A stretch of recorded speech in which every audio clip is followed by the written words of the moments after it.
Belly's up. You just change it halfway through. Okay. I want to talk about the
See speeds.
All right, hey guys, how y'all doing? I'm sorry I'm running a little bit late. A whole 1 minute late. 1 minute late. Y'all got to cut me a little slack, right? Just a little slack. I'm not asking for much. Not asking for much. Yeah, I'm sitting here getting everything ready tonight with my son. My son helping me set everything up, and we got a unique sponsor tonight. Unique sponsor. You see, it's like right down here. Geology. Okay. I know it's spelled different than when you were in science class. I got that. But Geology is actually a company that makes men skincare products. No. Don't be acting like you guys don't like to rub the lotion on its skin. Don't be acting like y'all don't like that now. Because the reality is,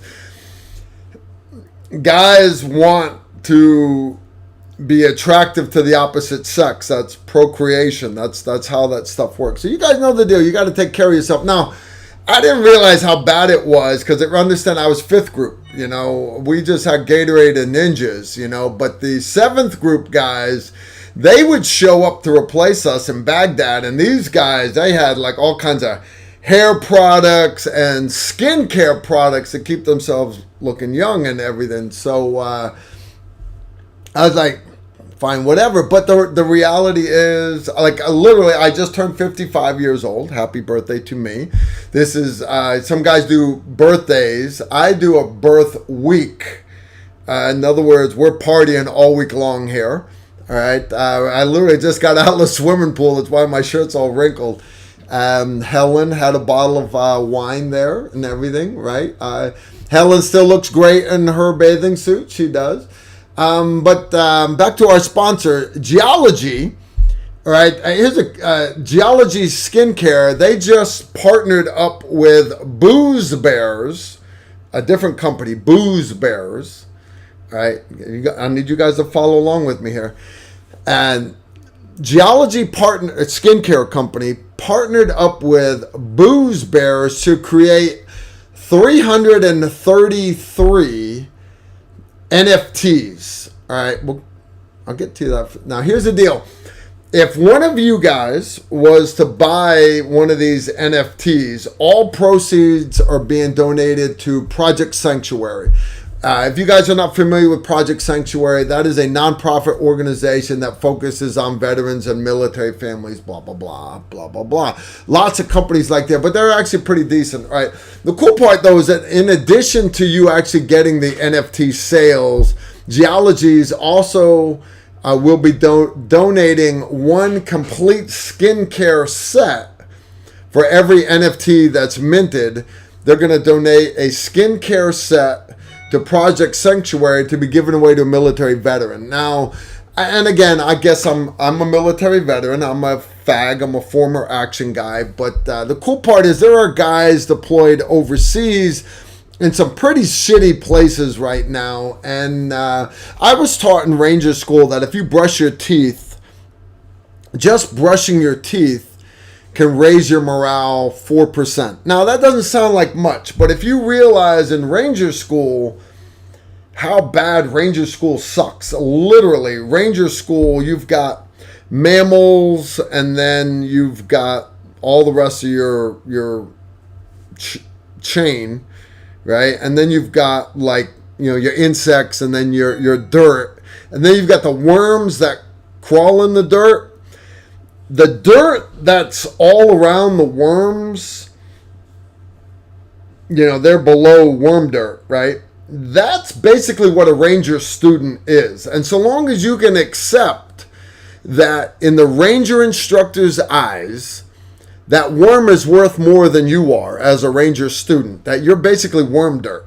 So long as you can accept that, Ranger School gets real easy after that. But I'm here to tell you, being that I'm nothing but worm dirt in Ranger School, I was in Ranger School for 5 months. I caught frostbite on 4 toes, and literally, if you can accept that you suck that bad, Ranger School gets easy after that. So being able to brush my teeth raised my morale. I'm here to tell you a lot more than 4%, but if I could have had one of these Geologie skincare kits, and you know, you'd look at your buddy across the sink and go, it rubs the lotion on its skin, or it gets the hose again. You understand what kind of laughter that shit would generate. So anyways, that's pretty badass. I'm digging that. All right, so, hats off to Geology and Boozeberries. Now, you guys aren't familiar with Boozeberries either. So purchasers of a collaboration NFT, right, will also get access to exclusive offers, products, and merchandise, both at Geology, but also at Boozeberries. So if you want like a Boozebear t-shirt, not a tactical rifleman t-shirt, but a Boozebear t-shirt, they actually look pretty cool. Project Sanctuary, it's one of those only organizations that gives to veterans and spouses and caregivers, but also children. Basically everybody has a family unit. That's pretty cool. Geology is a 9-time award-winning men's skincare company. They've been recognized in like Men's Health and Esquire and AskMen Grooming Awards, all that stuff. Yeah. Okay. Cool. So, anyways, if you want to check them out. You want to check out our sponsors, tonight's sponsors, because you guys know the deal. I encourage you to support our sponsors. The link is in the description, and remember, they are supporting our veterans, so check it out. Now, what is a NFT? Because I'm 55, I'm old. Remember, I was around when the internet showed up. AOL, you literally had that sound while your phone was connecting to the internet. That's how old I am. And now we're at like 10 gigabytes a second for those you running fiber. What is an NFT? I appreciate you asking. That stands for a non-fungible token. It's a picture. Literally, it's a picture. So, like a lot of you guys have got avatars here. We call them avatars, your picture for your YouTube channel. Let's say you wanted like a really sexy avatar, like one that had like you've got 3 earrings through your left ear because you're a nutbag, a modern nutbag. So you wanted a avatar that had 3 earrings through that left ear. Or you guys know I call all of my people here in the chat room affectionately. I call you guys a bunch of monkeys. Why? Because, and it has no racial connotations at all. It's just the reality is when I'm overseas training monkeys, understand what I'm referring to is, guys, I'd rather teach a chimpanzee how to run an M24 bolt-action sniper rifle than I would a Jordanian counter-terrorist force guys. Because some of these guys, literally, that's a major action and they don't grasp it. That's freaking hilarious training monkeys. So I love my monkeys. I love all you guys. So anyways, I started looking up these NFTs, and some of the coolest ones are like monkeys. It's a little cartoon of a monkey. And he'll be like smoking a cigarette, or he's got this, dreadlocks and earrings and everything. But some of these, they're little cartoon avatars, guys. Some of them sell for thousands of dollars. I mean, thousands of dollars. Did I mention they sell for like thousands of dollars? So if you've ever wanted your own picture of let's say a bear, because we like bear independent, and we think of ourselves as not as so much a sheepdog or a wolf. I really don't fall in that category. I would be more like a rabid sheepdog who liked the taste of sheep, right? You understand? That's kind of where I fall, right? But if you wanted your picture to be of a bear, and I understand you can right click and save the picture and use it, but it's not really yours. If you want to own this picture, you can buy these pictures. And the cool part, I went to Boozeberries, and you can customize these pictures. Let's say you find a cool bear that you like, but you want to put, no joke, an earring on it, or you want to change the sunglasses, you want to change the foot gear, whatever it is. You can, no joke, go to boozebear.com. It's on ways, Boozebear, and they got thousands, but 333 of them have been put aside for Geology. And so anyways, they're helping out they're helping out a really good nonprofit here, Project Sanctuary. And It's cryptocurrency to the third power. No joke. Some of these NFTs sell for tens of thousands of dollars. And it is a way for you to launder and move money around. So for a lot of y'all that are out there trying to keep your internet presence off the internet, but at the same time you want to dabble in the dark web, or you want to do cryptocurrency, or you want to do this, because here's the deal, guys. I encourage you to be very, very well-rounded, because understand, if cryptocurrency all of a sudden the governments decide to throw the switch, the guys that invested early in cryptocurrency, their kids are not going to have a problem paying $1,000 for a gallon of gas, because that's how much money they have. I want that to sink in. How much money? If it goes mainstream, they won't bat an eyelash at paying $1,000 for a gallon of gas. So, anyways, I thought it was kind of cool. My son, because my son's 26, he's very modern. He knows all about this stuff, and I'm not going to give you his opinion on NFTs because I don't want to hurt our sponsors' feelings. But one thing I will tell you is Geologie is an awesome company, especially if you're in men's skincare products. You got to take care of the skin, guys. You got to. You've got to stay looking young. You got to why? Because the reality is you want to make all the lasses moist. That's the truth. I want my wife to come home and go, damn, I got to get me some of that right there. Get your ass in the bedroom.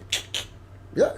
So take care of yourself, guys. And if you want to do it while you're helping out a good nonprofit, check them out, man. Check them out. We got the whole thing down below. We do, yeah, we got it down below. If you go, it's Geologies, they're serving, but basically the Geology logo is to the left. And then you go to Booze Bears. They've teamed up and they're helping out Project Sanctuary. It's kind of cool. So literally all you're going to do, man, so for Geology, just for checking it out, guys, 30% discount, blah, blah, blah. But from there, guys, it's kind of cool, right? And the part I dig is I'm not so much into buying NFTs, but Booze Bear, you get 20% discount off of their merchandise. So you go to boozebearnftshop.com and you can get some decent stuff. You really, really can. Really, really can. So anyways, that's the pitch for tonight's sponsor. And I'm done with it. I'm done with it. Check out your NFTs. Launder your money. And I think it's kind of cool. Kind of cool, indeed. All right. Steve Holland says, I asked Steve, you in tonight? And he replied back with, yes. So Steve Holland's in the house tonight. Don't know when Steve's going to get here. I'll let you know when he shows up on the cameras. I get a notification on my phone with a license plate reader, and whenever somebody drives by, kind of neat. All right, move acres up more. Head chopped off. She said my head is chopped off. All right, I'm doing that for Mama Bear. She's actually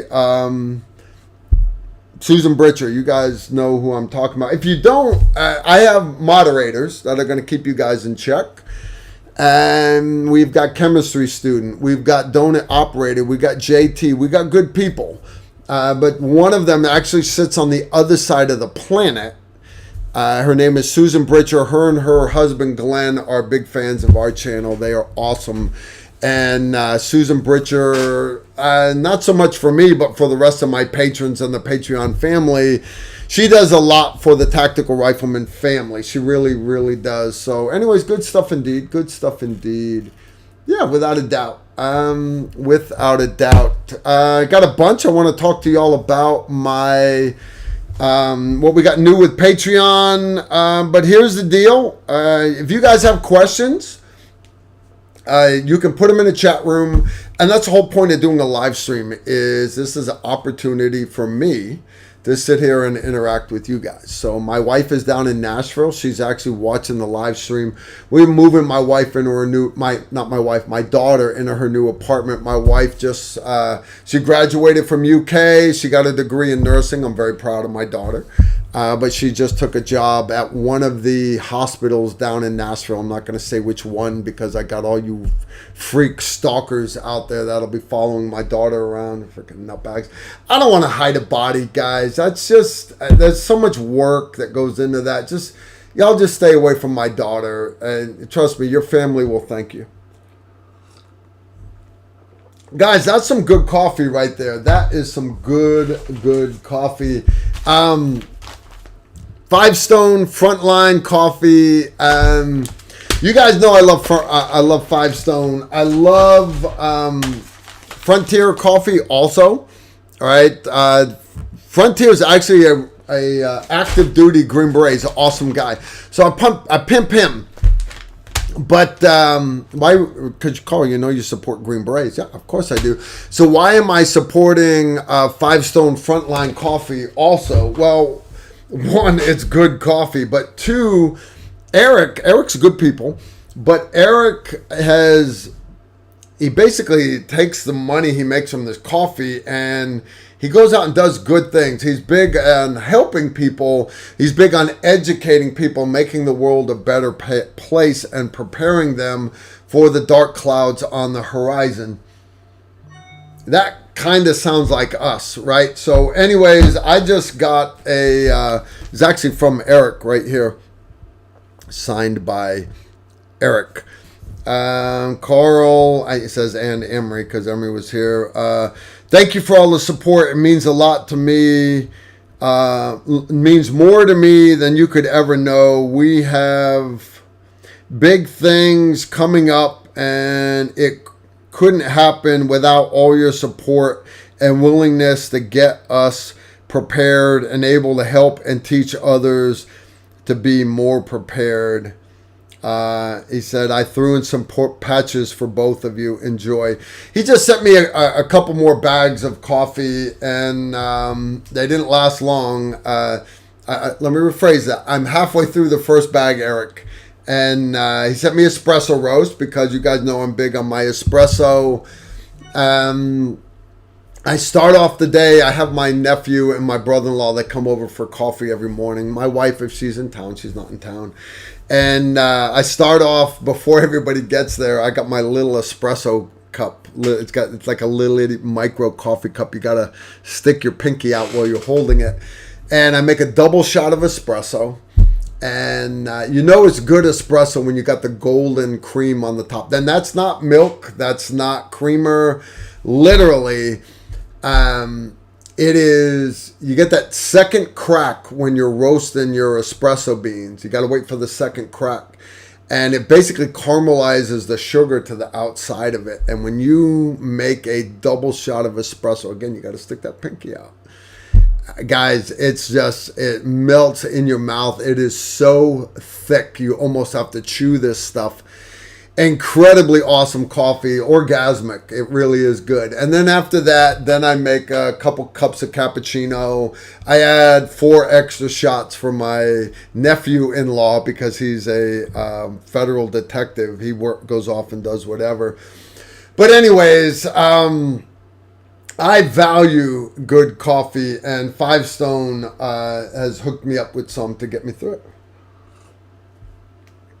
4 shots of espresso with froth Irish cream. Italian cream. So you notice it's not too deep. I got a lot of sugar and a lot of dairy product in this tonight. 4 shots of espresso. I want you guys to appreciate how big that coffee cup is, guys. This is a, no joke, 16-ounce coffee cup. Ceramic.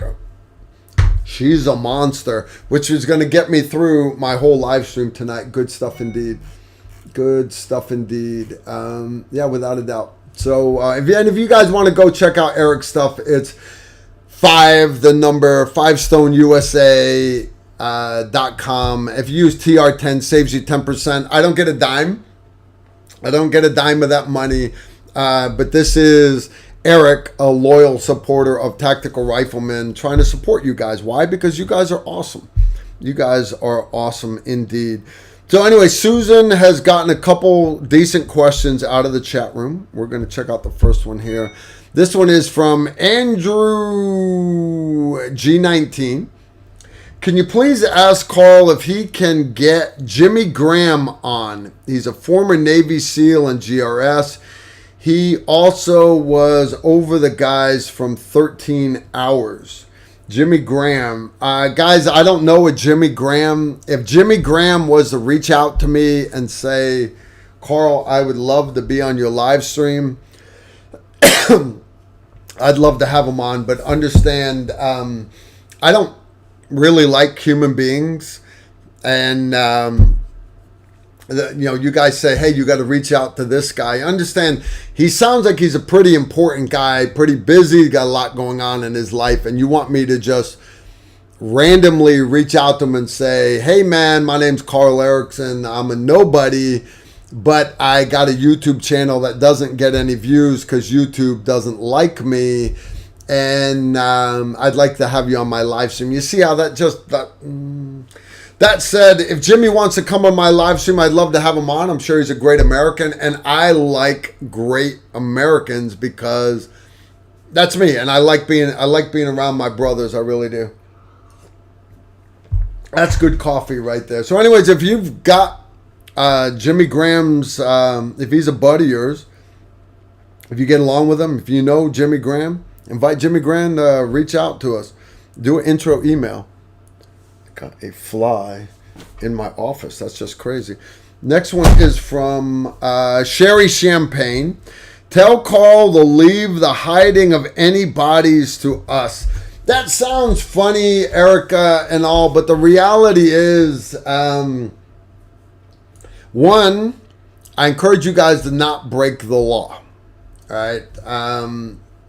Two, understand that it is better for you to work out your differences verbally.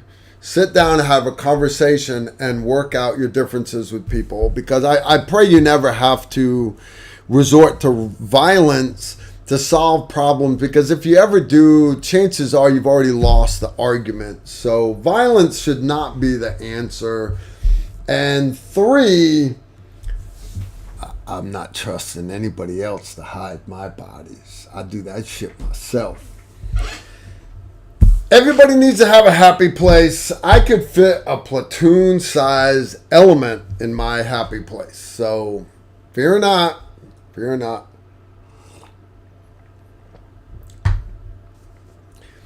You ever notice people just don't come around anymore?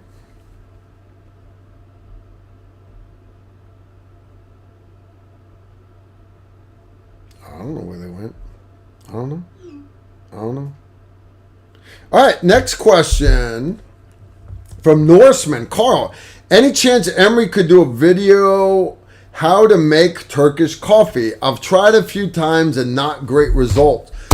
We actually started to film that, no joke, as a YouTube video, and Emery's stove shit the bed. The Emery stove that he's literally had for like 10 years. It's a little MSR stove, mountaineering stove. It runs off the little white gas bottle and everything. It finally shit the bed on him. So then he wanted to do a video on how to properly clean and reconstitute a MSR stove for making Turkish coffee.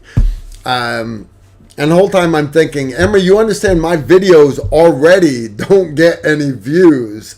And on a gun channel, you want to do a video, a Premiere Friday video, because I only have 52 of these a year. You want to do a video on how to clean a Whisper Light stove. Not that that video doesn't need to be out there. I 100% agree. It needs to be on the internet so that it can be Googled and make the world a better place. Literally, like I did videos on how to patch a bullet hole in a radiator, how to reseat the bead on a tire, how to disassemble and reassemble an AK-47.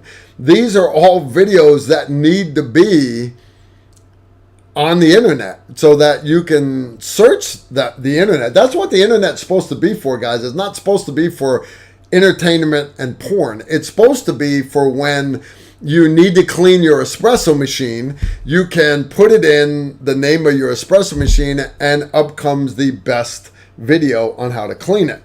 That's what the internet's supposed to be for. So I agree, Emery, the video needs to be out there. We just haven't done it yet. So yeah, 100%. 100%. We will film a video on Emery making Turkish coffee because it is a mad skill. I can make Turkish coffee, but I'll agree I don't make it as quickly or as easily or as neat as Emery does it because mine always overboils. I got shit going everywhere. But it is good to have a Israeli special ops guy with you when you're in the field doing ops. For example, me and my wingman Mickey, we took our Jeeps out to this off-road park in Chattanooga. It was like an off-road park for like rock crawler vehicles, not street legal Jeeps. But we took our street legal Jeeps up there. Oh man, everybody looked at us like y'all are gonna die. We didn't die. I ripped off 3 fenders. I broke my winch cable and ripped a mirror off my door and bent one of my Rubicon rock rails. You know, the rock rails that you can't bend? Yeah, I bent one of those.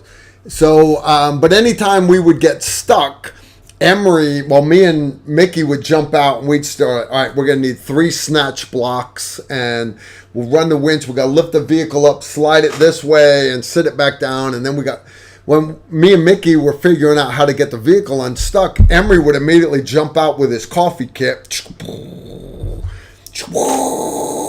And then he'd start pouring it in the little glasses and you drink Turkish coffee out of glasses. He keeps them in a sock. Good stuff indeed.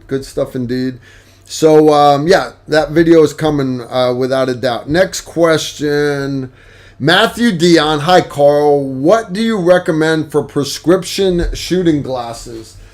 Here's the deal. If you like wraparound glasses, like we used to run the Oakley M frames, you can actually get prescription inserts for the wraparound Oakley M frames. On the outside, you look cool, but on the inside, to understand, you've got your little bifocals, the little lenses. I don't run that. All right. Now, what I will say though is before I got eye surgery on my right eye, guys. I had the lens replaced in it, but before then, you guys see the sunglasses. I don't have them on my hat.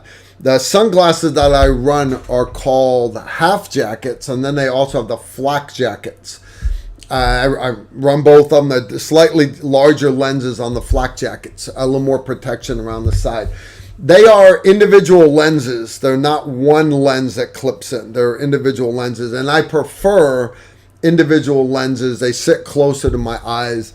And the cool part is you can actually, if you go through Oakley, you can actually get prescription lenses made for them.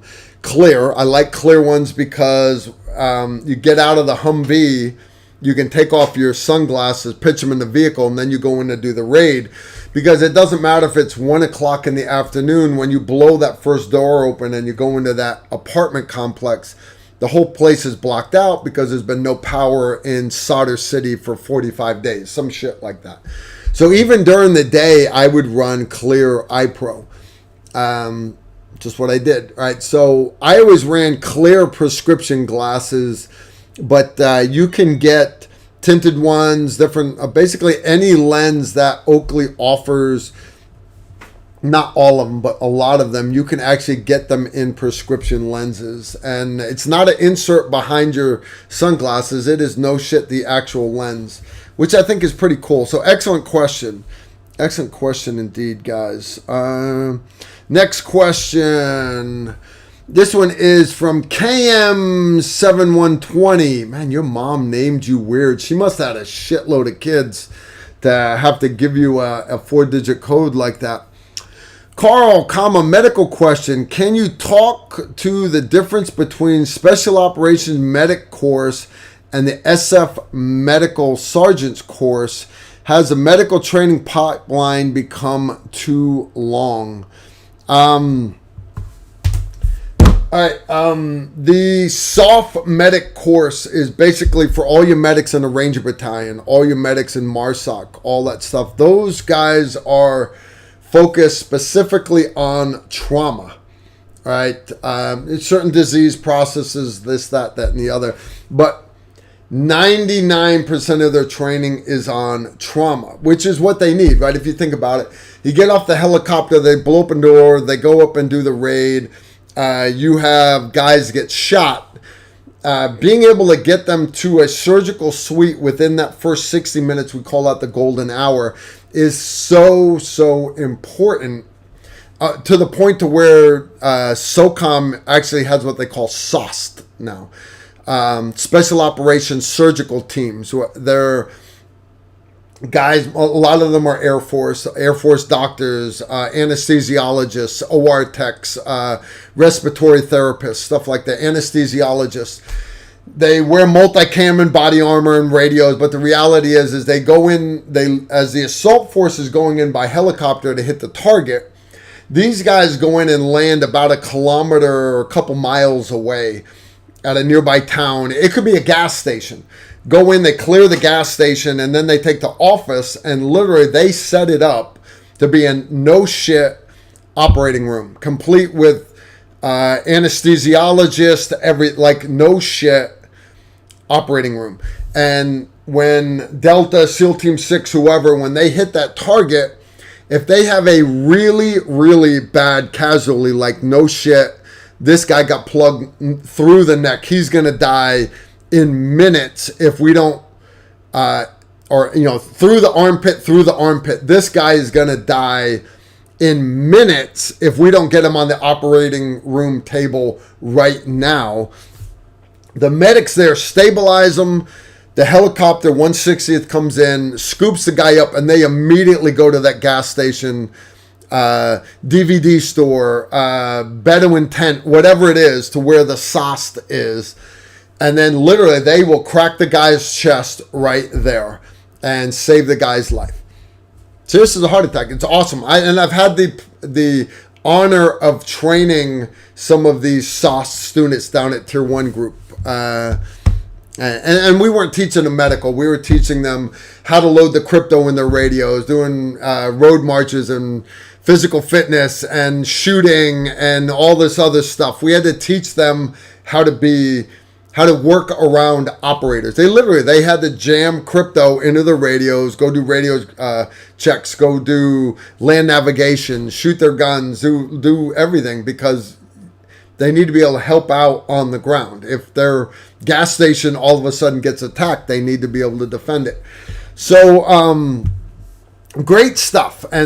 But most of your special ops medics, your Rangers, your MARSOC, your guys like that, your SEAL medics, they need to be able to package that trauma patient right there, get them to the PJs on the birds, and then from there they go off to the SOST or go back to the CASH, the Combat Army Surgical Hospital, in the middle of that combat zone, wherever it is. Now, the flip side, your Special Forces medic, your Green Beret, they still have to do all that trauma. They do. They have to be able to do all that trauma.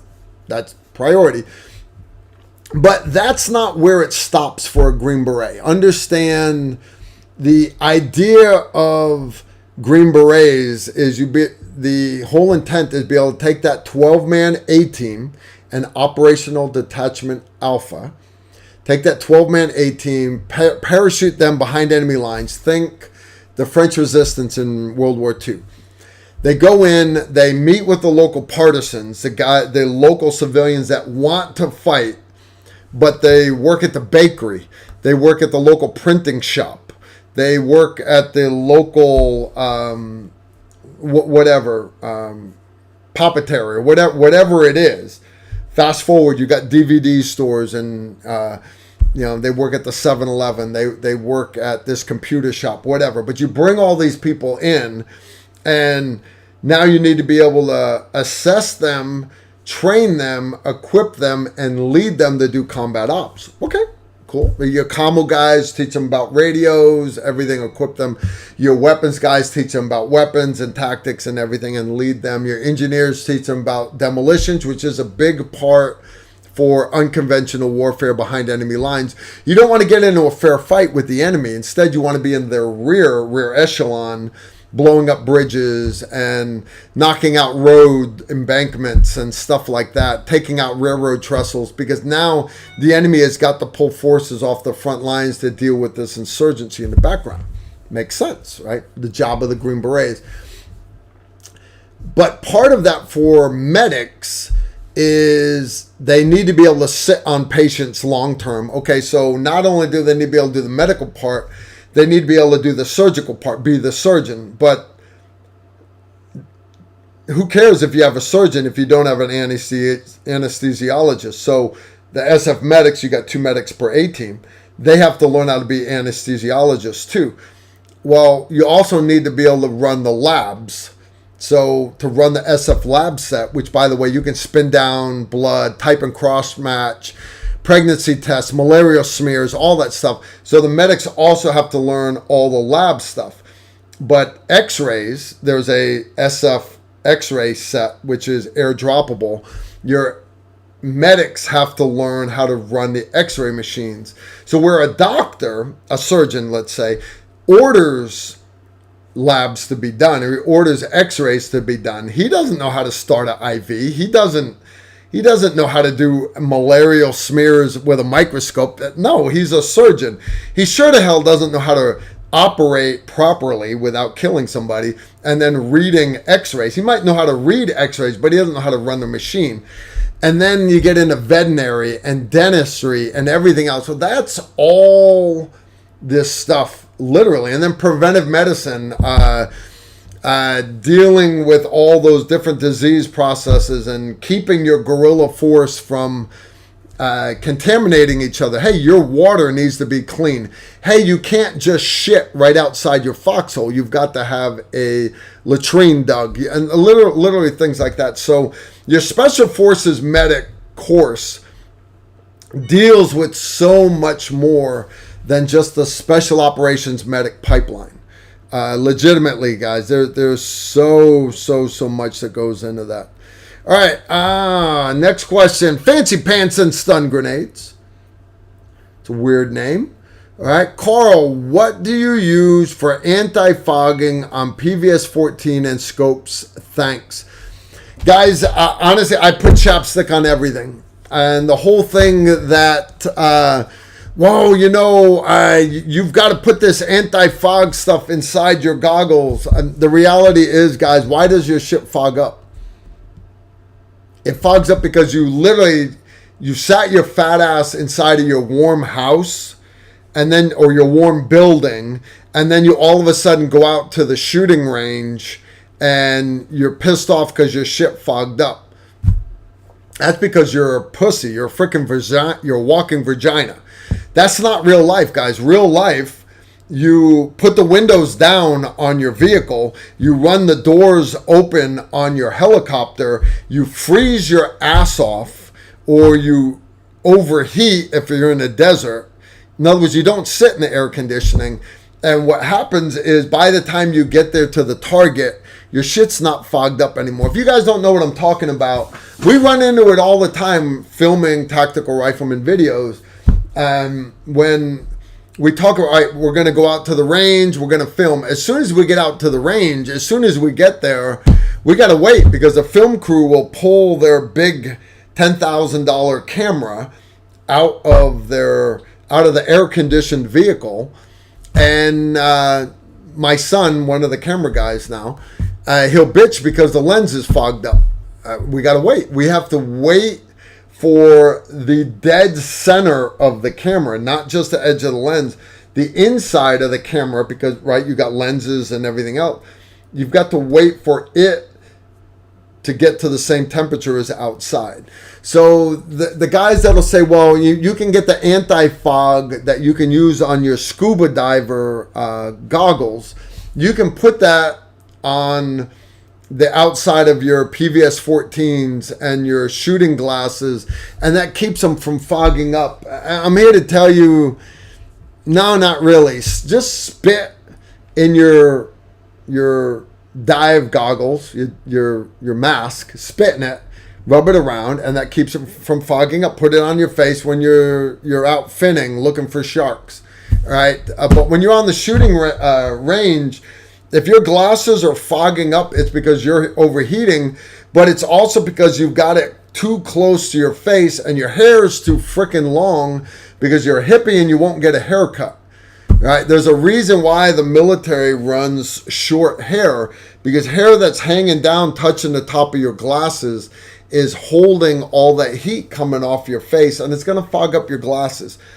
Push your glasses off your face a little bit, and you'll find that your glasses will quickly clear. We have guys that run through the shoot house, and they bitch because their glasses are fogging up. Okay, the glasses are fogging up, dude. Yeah, but Carl, what do?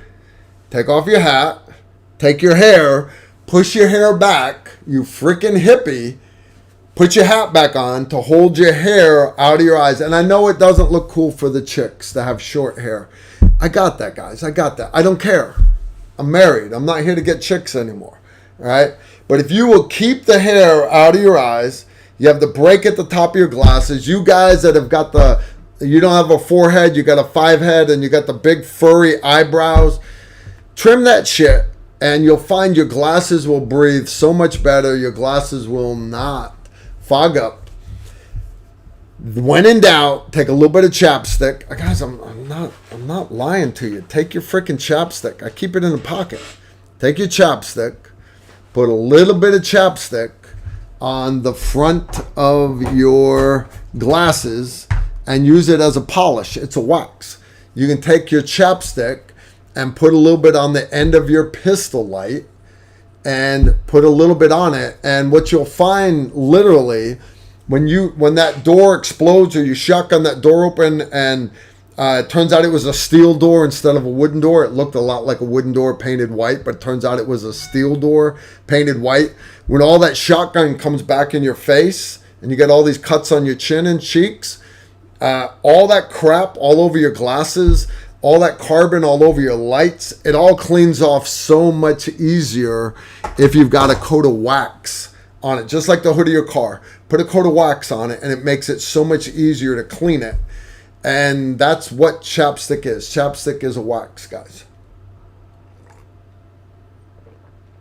Eric, that is some damn good coffee right there, dude. I hate to say it. That is some freaking incredible coffee. All right. I just had somebody send me a picture. That's an incredibly ugly son of a gun right there. I love you, but that's an ugly motherfucking right there. I'm not allowed to say fucker on the internet because they have this F-bomb counter. Yeah, right over there in the chat room. Yeah, I'm not allowed to drop the F-bomb here. So, anyways, it is what it is. All right. Big Fezzig. Steve's still not here yet. I got Helen's walking down the shed. Huh. All right, Big Fezzig, legit question, comma. If I pack a Bic lighter, ideas so the button does not depress and express all the gas out. Yeah, wrap it with duct tape, dude. One, duct tape is awesome. You can use duct tape for an occlusive dressing. Duct tape sticks better to a wound than medical tape does. That's just the truth, right? Duct tape, you can tear off 6 inches of duct tape, take that 6-inch piece, tear it into little itty bitty 1/16 of an inch strips, and it gives you, remember, we got 2-inch wide duct tape, right? It's going to give you how many of those? 1/16 of an inch is going to give you 32 little strings of duct tape. You pile them up in a little pile that's called tinder, and then you can use your lighter that the duct tape is around. All right, wrapped around. So yeah, guys, everybody's lighter should have 100 inches or so of duct tape wrapped around it. If you're worried about being able to use it, I put your 100 inches of duct tape, and then on the top just put a little bit of electrical tape around it. And what you're doing is you're going, let me grab my lighter to show you guys what I'm talking about. All right. What he's talking about, guys, is this button right here can get pressed down in your pocket. Can you hear that? Can you guys hear it? I'll go to the mic. I can't hear it either. I'm tone deaf. In your pocket, that could get depressed and you lose all your gas. Run a little tape underneath it.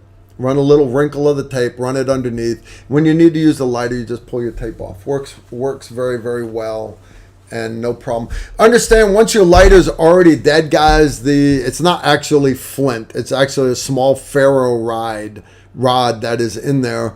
What I'm talking about is, again, I'll pull out my lighter. All right, if this lighter, this Bic was out of gas, my ferro rod actually sits underneath my wheel right here. The ferro rod runs right down there inside the plastic.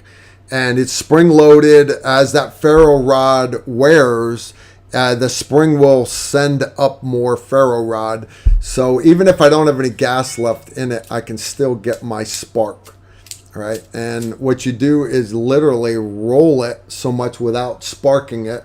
And what you're going to do is make off a little bit of dust from that ferro rod, right? And then you hit it with that one spark and you'll get a little flash. And that flash is enough to light those little threads of duct tape or whatever tinder you guys happen to be using. All right, good stuff. Legitimate question. Fezzik, good question. I'm digging it. I am digging it. Next one is from, I like having you guys with all these questions here. I do. Beaver, Point Blank Simulator. I hope you had a good birthday, brother Hart. I appreciate that. For all of you guys out there that wished me happy birthday. I had forgot it was my birthday. Was actually down in Nashville at a crappy hotel. I'd gone down the day prior. My daughter needed me to put together a coffee table and hang some pictures for her. Everyone, we did some shopping. We spent the night in Nashville. I woke up the next morning and I look at my phone. You know, I do my dry fires in the mirror, and then I grab my phone to start doing comments on YouTube. And I got all these texts, and I'm looking at them. I was like, happy birthday, happy birthday. I'm like, that's some random shit right there. And then it dawned on me, oh shit, dude, you're old. You're 55. So point blank, I appreciate it. I do. I appreciate happy birthday. All you guys that wish me a happy birthday, I appreciate it. So Susan sends me a happy birthday first thing in the morning. And she's like, she put all this work into making me a happy birthday video, and which I thought was really, really cool for her to do, right? She actually put a bunch of work into it. And yeah, I wish I could get this shit to play. You guys would laugh your ass off. Yeah, it's not going to play. Funny shit.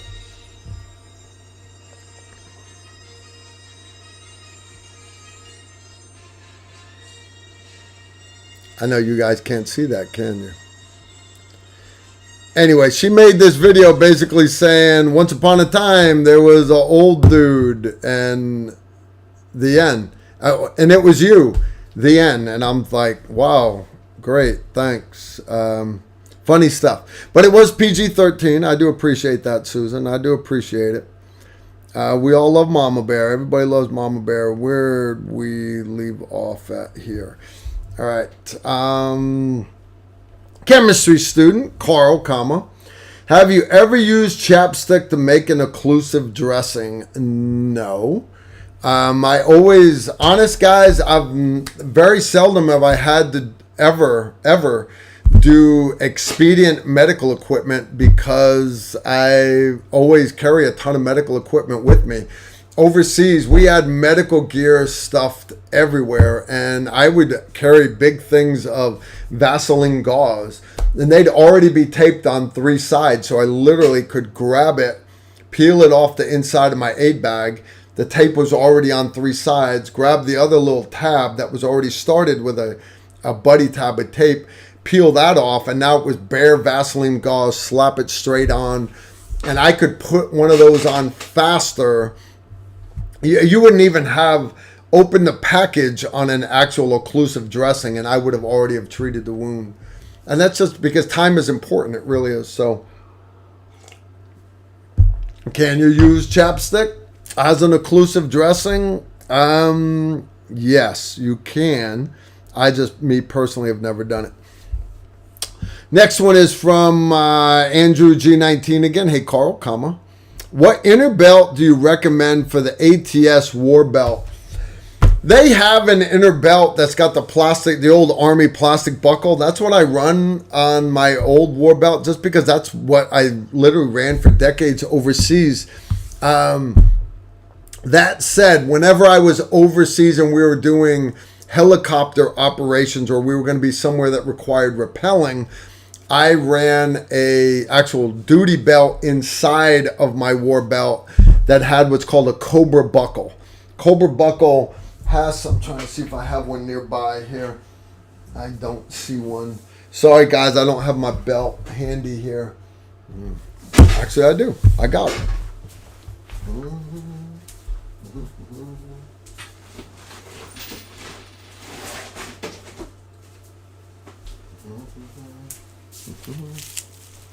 All right, so what I'm talking about when I say a Cobra buckle, guys, is this is a Cobra buckle. It just looks like a normal buckle. I know you guys don't care about buckles and everything. And here's why a Cobra buckle is important to us is when you click a buckle together, whether it's a plastic buckle, metal buckle, run it through buckle, I don't care buckle, this buckle, that buckle, doesn't matter. That's fine until they say, all right, we're going to exfil you guys. We're going to do a spies. What a spies is they come up and they kick out a fast rope. Everybody's seen a fast rope. It is a braided silk rope about as big around as a fire pole. And you slide down. It's called a fast. There's nothing fast about a fast rope. You slide down one at a time. We're very easy to shoot at. The helicopter has to hover. Pain in the ass. Very dangerous because you can fall off the rope real easy. I've never fallen, but I know a guy who broke his back falling off of the rope. He was carrying a quickie saw. The helicopter started drifting forward, so now he's coming down at a 45-degree angle. Anyways, fast rope. You guys all know what a fast rope is.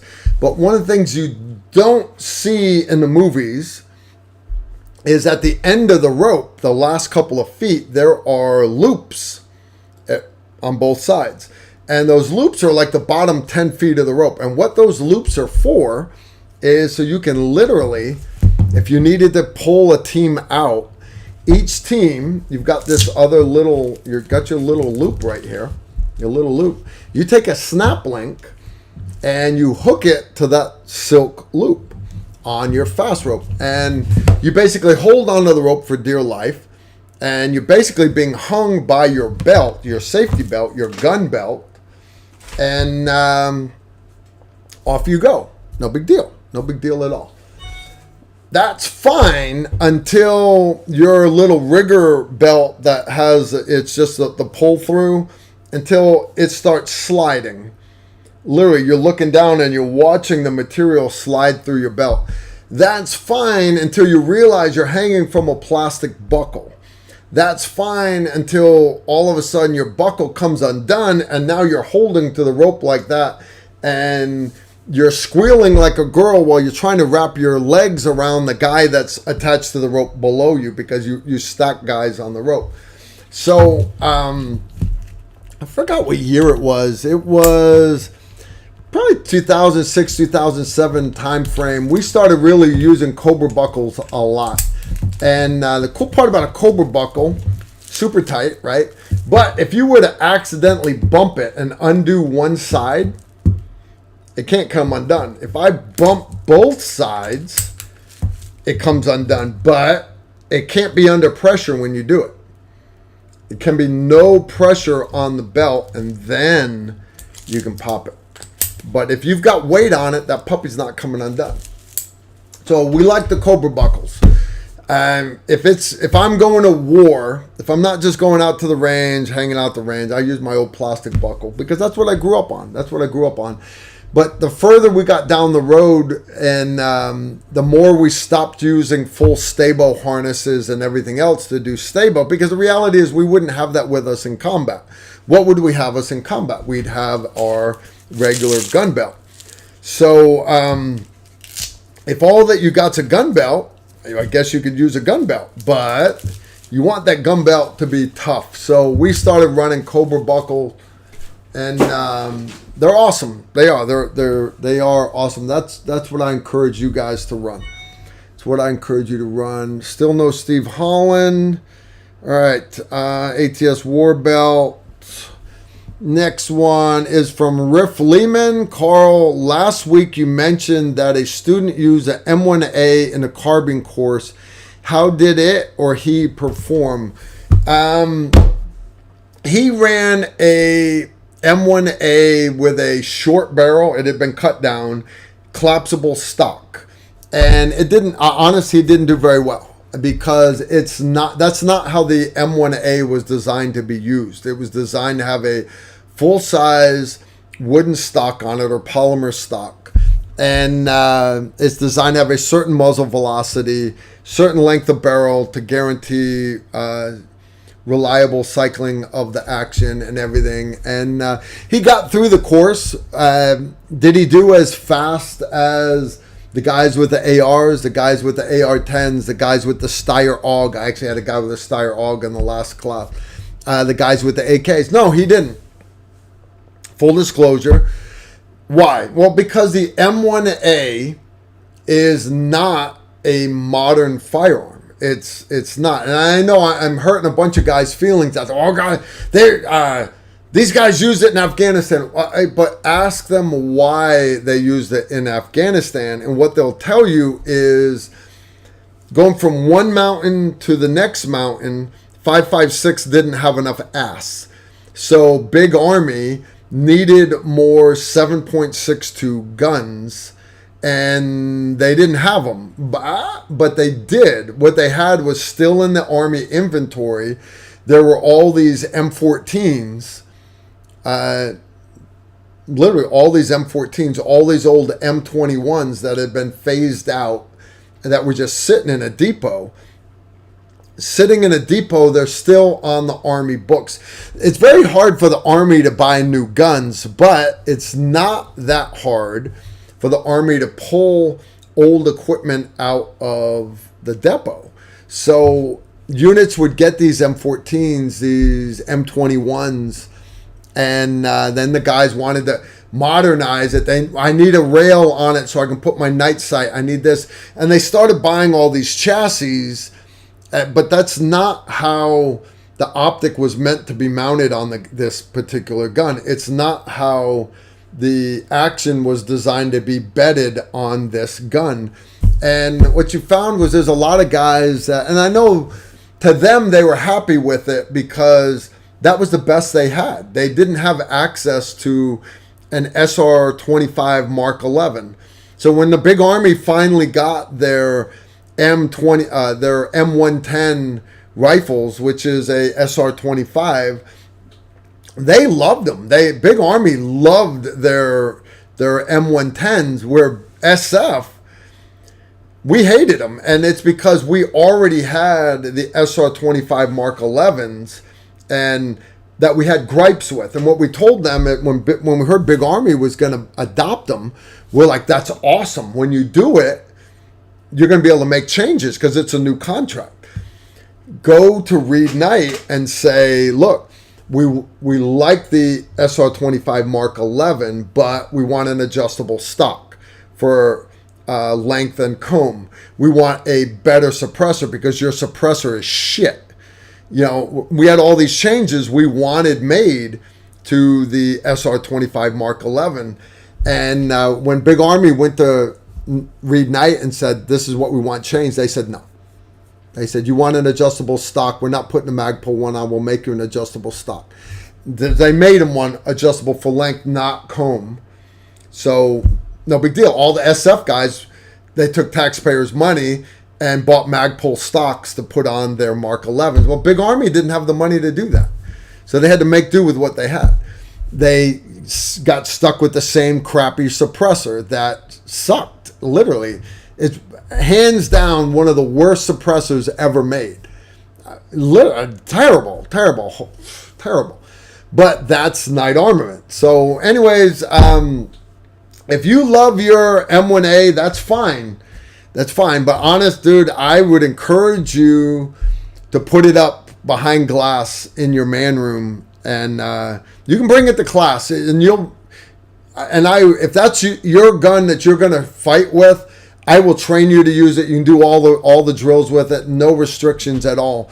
But understand, the guys with the ARs, the guys with the AKs, the guys with the Steyr AUGs, the guys with the Tavors,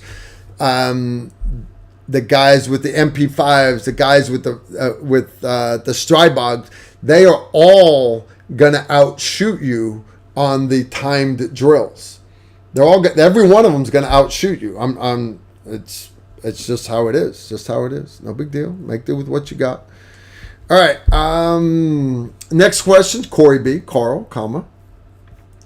Does the military measure in meters? I know you mentioned things in meters versus yards. Just curious. Thanks. Yeah. Honestly, if you go to most military bases, understand like Fort Campbell, Kentucky, used to be Camp Campbell, Kentucky. Back in the day, literally, I want to say it was pre-World War II. It was Camp Campbell. So when you go to like range 14, which was the known distance sniper range, it is all in yards. So you had these 600-yard berm, and then you cross the road, and the old berms back in the day were on the other side of the road. They had to close the main road. The Army used to be in yards. However, NATO, this, that, and the other, to standardize everything, we switched to meters. Your military grid reference system, your MGRS maps, your military grid reference systems are all in kilometers. All of the squares on the maps are in kilometers. So when you're using your little protractor, literally it's in meters. The sniper rifle, stuff like that, we do them in meters. And so the new sniper ranges at Fort Campbell, for example, if you go out to, I want to say it's range 54, 5th Special Forces Group has got this beautiful new sniper range, but all the berms are in, they're all in meters, right? It's just military deals in meters. So when you sit inside a Humvee, you look at the speedometer, it's in kilometers, but they still have miles per hour there. Why? Because that would just flip out every millennial that joined the military. What do I do? It's in kilometers. I can't tell if I'm going forward or backwards. You guys laugh, but I hear stories about like team guys that show up to A team and they're like, hey man, I need help backing up my vehicle. Well, what's wrong? My backup camera is not working. Your mirrors work though, right? You can back up using your mirrors. No, I've never backed up without a backup camera. Now, you guys laugh because we grew up in a time where there were no backup cameras. When I go through driving courses, when I teach driving courses, even Dine Corps guys going over to Afghanistan, civilians getting ready, like the librarian going to go literally work at the library in Kabul. She had to go through this little basic training thing down at Tier 1 group. She had to do the driving portion, and literally they had to be able to back up using just the side mirrors, just the rear view mirror, and just a backup camera. But you had to be able to learn all three ways.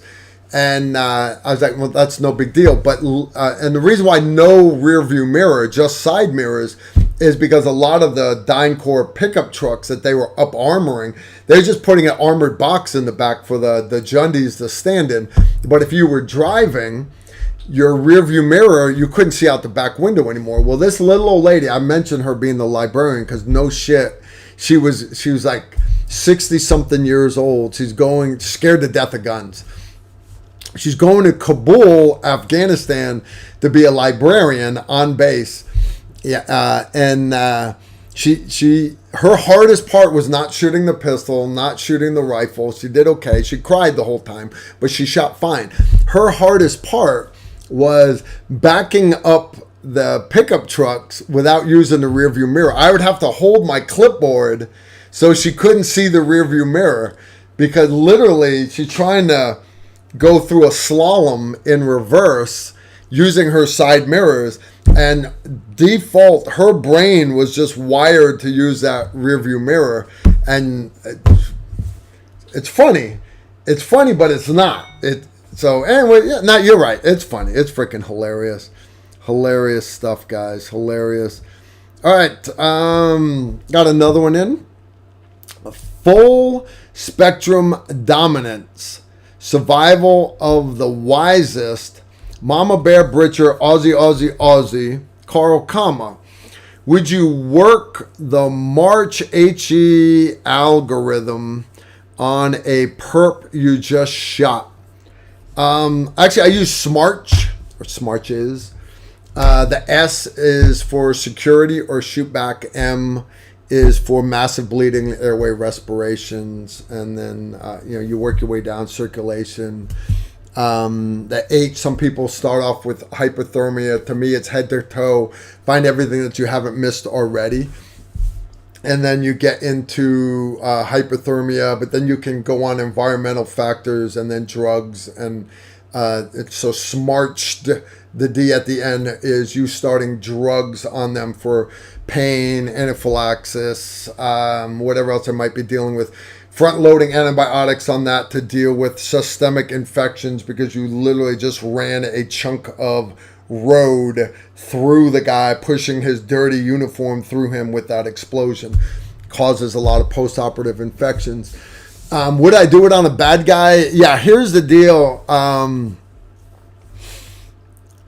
The initial push across the target, guys, and that's how you taught to do an ambush, as a matter of fact. You do the ambush, you initiate with your most casually producing weapons, you sweep the place with your crew serve weapons, but then when the assault force gets up and goes across the target, anybody that's laying there, you're double tapping them. You go across, that's fine, but once you've reached sector secure, once you've reached the other side, your limit of advance, once you turn around, understand anybody that you find left alive, or you've cleared the building and you've reached sector secure, and now you're re-clearing the building, anybody you find left alive is no longer a combatant. He's now a non-combatant. He is a wounded. Now, you can call him a prisoner of war if you want. You can call him whatever. But the reality is they're a human being that is no longer in the fight.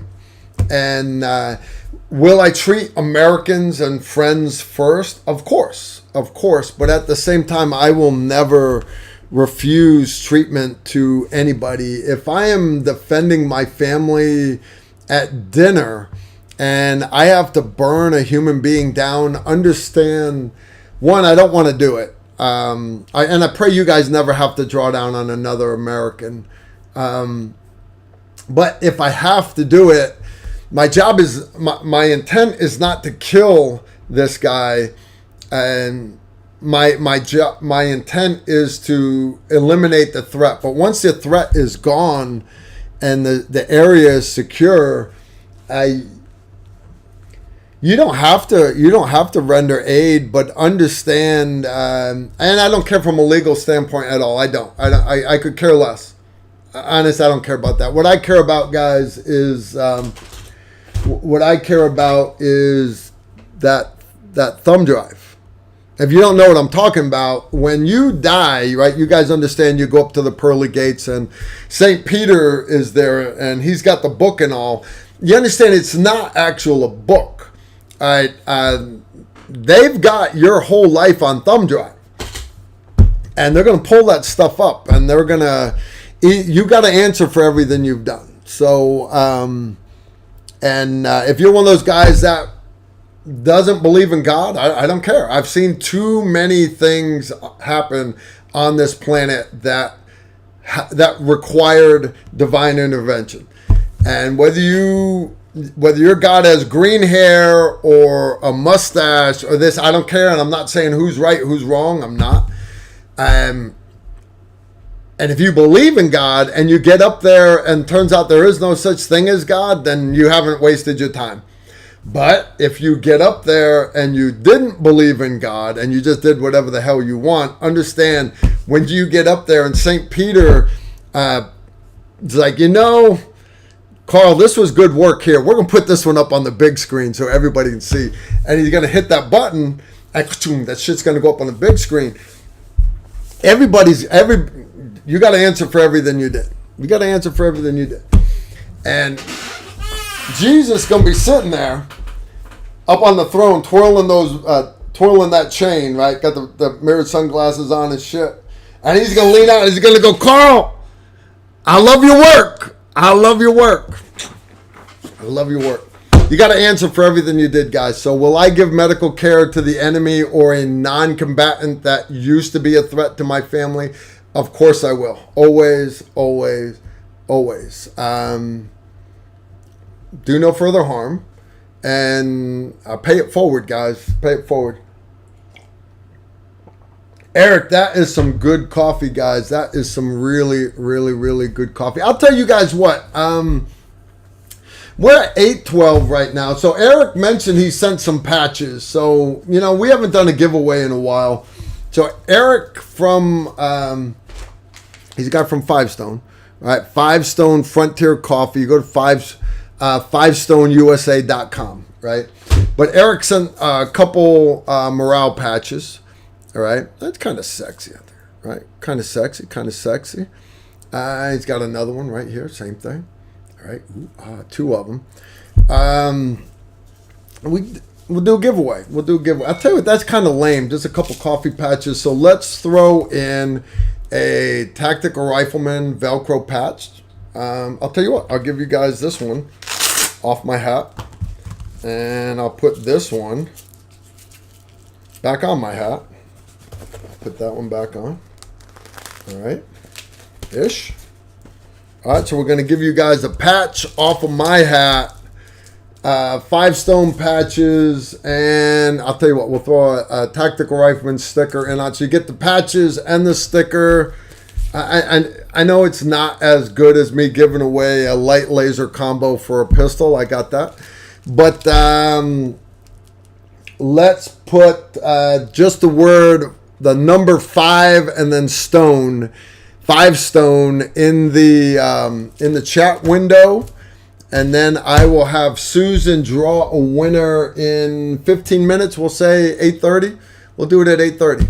Just a quick giveaway tonight. We might do another giveaway a little bit later.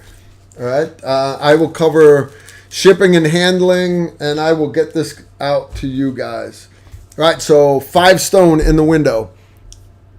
5 stone. And the part that really hurts my feelings, guys, is I sit here and I look at this thing and I look at how many likes we got. And, I try. I do. But we only got 137 likes. That's pretty sad. That's pretty sad. I think you guys could do better than that. Anyways, no big deal. No big deal. 5 stone. 5 stone it is. 5 stone. 5 stone coffee. All right. And guys, it is some good maybe because I make good coffee. No, because Eric showed up. Eric came and took our high-risk travel class, and he brought coffee, but he just did it in a regular coffee maker. And back in the classroom, it's as good as an espresso machine with your pinky sticking out. Right? No, but I'm here to tell you, dude, this shit was good. This shit was good coffee. Good coffee.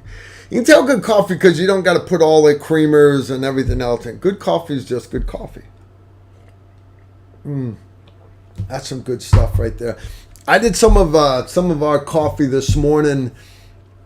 I did. I was telling you guys about it earlier, but after that, I went to go work out and hit the kettlebells this morning. Did some cables, some stuff like that, and got on the rowing machine for a while. But when I do that, I usually make myself like a thing of like a protein shake or something.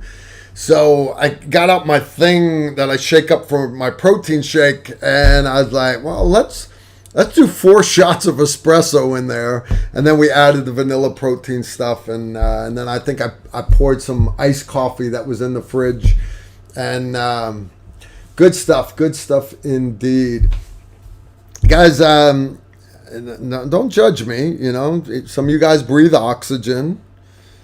I gave up oxygen. I do coffee now. No big deal. Don't judge me. Don't judge me. Cash me outside. Dental question. Incisor with tooth pain. Hurts while brushing and using mouthwash. If I brush it from the top down and don't poke it with the bristles, it doesn't hurt.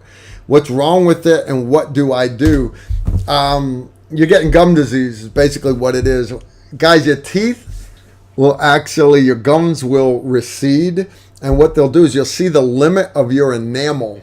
And that once your gums recede past and you've reached the end of that enamel, that is basically, I call it bone, but it's not. It's still your tooth, but that bare part of the tooth that doesn't have any enamel is very, very porous and has nerves run through it. It becomes even more sensitive to hot, cold, but also acids, different types of food, things like that. So, what you have is basically gum disease. Take better care of your gums, brush your gums, clean your teeth better, and honest, you can actually get Sensodyne, the toothpaste that will numb it, but that's just a stopgap fix. But go look up gum disease / receding gums, and there are things you can actually do to have your gums come back to where they need to be. And once those teeth are no longer exposed, the open tooth is no longer exposed, it's just the enamel. Understand, the enamel is all that is supposed to be sticking out in your mouth. All right, so that's it. That's the exact problem that you have. I have it on my incisors right there. If you look at it, mine's not that bad. I treat it with copious amounts of coffee and toothpaste and occasional Listerine, stuff like that.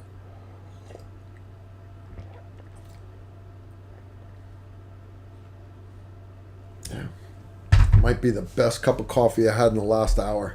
Without a doubt. Without a doubt. Good stuff indeed. All right, so I've got caught up on questions. I see that you guys are big fans of Five Stone. That's good stuff. Good stuff indeed. One thing I want to touch base with you guys is, remember last week I mentioned Grindstone Ministries. Bear Independence reached out to me, and he said his coffers were empty. They had just rescued a bunch of young girls that were involved in human trafficking, different states.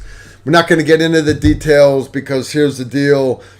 The people that they rescued the girls from want those girls back because those girls can testify against them in a court of law. So it's dangerous. It's very, very dangerous stuff. These were children that were sexually assaulted. And that just bothers me. And it should bother you too. So anyways, Bear needs your help. He has not asked me this week, but one thing I will tell you is nothing has changed. For these girls, understand that they will need help not just till their 18th birthday, but they will need help for a long, long time. And anyway, so if you've got it in your heart, I know times are tough for everybody. But if you were thinking, man, I wish I had bought Carl a a birthday present because this is his birthday week, and Carl's going to be celebrating his birthday all week long. That just means I'm going to grill steaks and stuff all week long, right? If you wanted to get me a birthday present, if you did, let's say you wanted to spend $5 on Carl's birthday present, or you wanted to spend $200 on a nice bottle of wine. Honest, I don't need wine. I don't need a bouquet of flowers. I wish I had an unlimited bank account. I would write Bear a check. So anyways, if you look underneath the video, I asked my son to put it in the description under the video. I hope it's there. if it's not, maybe I can get Bear Donut or Susan to put it there. But guys, you go to grindstone-ministries.snwbll.com, Grindstone Ministries, and then /giving portal. Basically, you go to his website, you'll see where you can give. And I didn't realize how easy it was. Me and my wife went there. It's like a click, and then you click again, and he makes it really, really easy for you guys to donate. And Bear didn't come this week and ask. Why? Because the boy's busy. He's literally outside making the world a better place, and I'm sitting here worried about Jeep parts and putting my daughter's coffee table together and celebrating my birthday by we did fillets last night, and they were awesome. I had a great burger today. I'm so spoiled, dude. I'm ashamed by how blessed my life is. So anyways, if you guys got it in you and can help out Bear Independent, it's grindstoneministries.com, guys.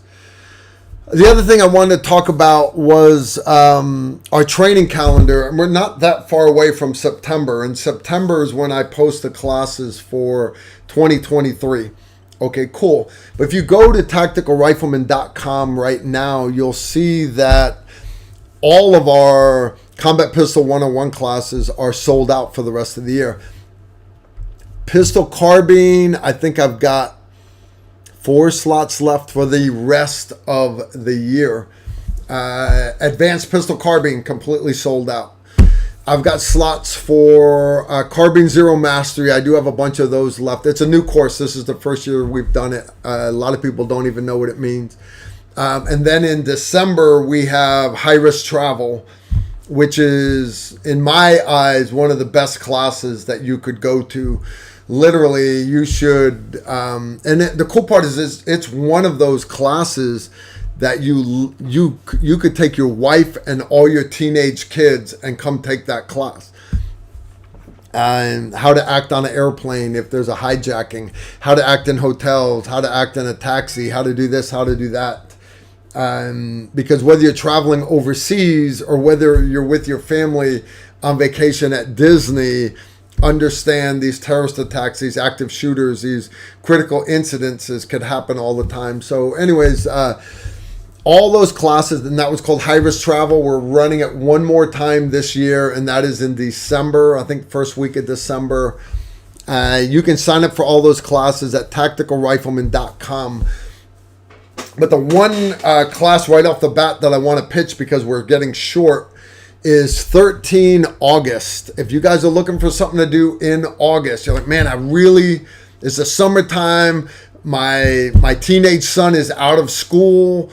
I really want to do a class with my son or my daughter or my wife, whatever it is. Or I want to go do something before I got to go back to work. 13 August, we're doing a medical class here at Montgomery County Shooting Complex in Clarksville, Tennessee. It's indoors, so you're not sweating your ass off. You'll go outside for a couple times, but for the most part, you're in air conditioning the whole time, and it's a decent class. We get into tourniquets. It's not just a stop the bleed class. It's not. We get into packing wounds, and we get into the whole MARCH acronym, scabs, MARCH, ABCs. We talk a little bit about all of them, but more importantly, we get into what you need to do to treat the patient, including, we get all the way into doing nasopharyngeal airways. I appreciate my volunteer from the last class. He's from Canada, came all the way down from Canada, and I end up sticking him, running a nasopharyngeal airway. Stuck a nasal trumpet all the way up his nose. And then, we get into chest seals and everything else, treating for shock. It's a good class indeed. And anyways, that class is only half full right now. And Travis Hall, who's the lead instructor, I'm his assistant instructor.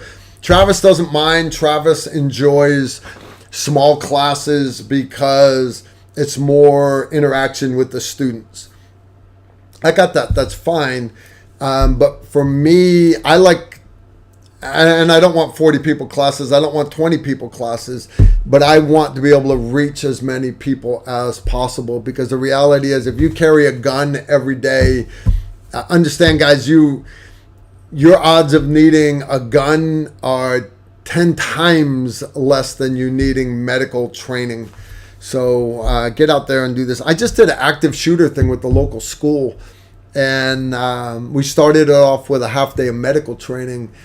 And the bunch of school administrators there and everything. And a lot of them were just completely blown away by how little medical training, because they all thought, everybody thinks they know because they had a CPR class. And they're like, we had no idea about any of this. We had never seen these tourniquets before, anything, and didn't realize a Cat 7 tourniquet doesn't work really, really well on kindergarten students, because their limbs are too small. And Johnny, it was a big eye-opener for them. And if you have no idea what I'm talking about, 13 August, Montgomery County Shooting Complex. You can sign up at tacticalrifleman.com. Good stuff indeed. All right. Susan dinged my phone. John A. At Carl, when I was in holdover in BCT Fort Benning in June '01, a drill sergeant was talking about how thin the line is when we take the oath against enemies, foreign and domestic. How thin is it? Can't say no. How thin the line is we take against enemies, foreign and domestic. Here's the deal, guys, and unfortunately you guys have the internet. I know, because you're on the internet right now, but that's not what I'm talking about. This is YouTube.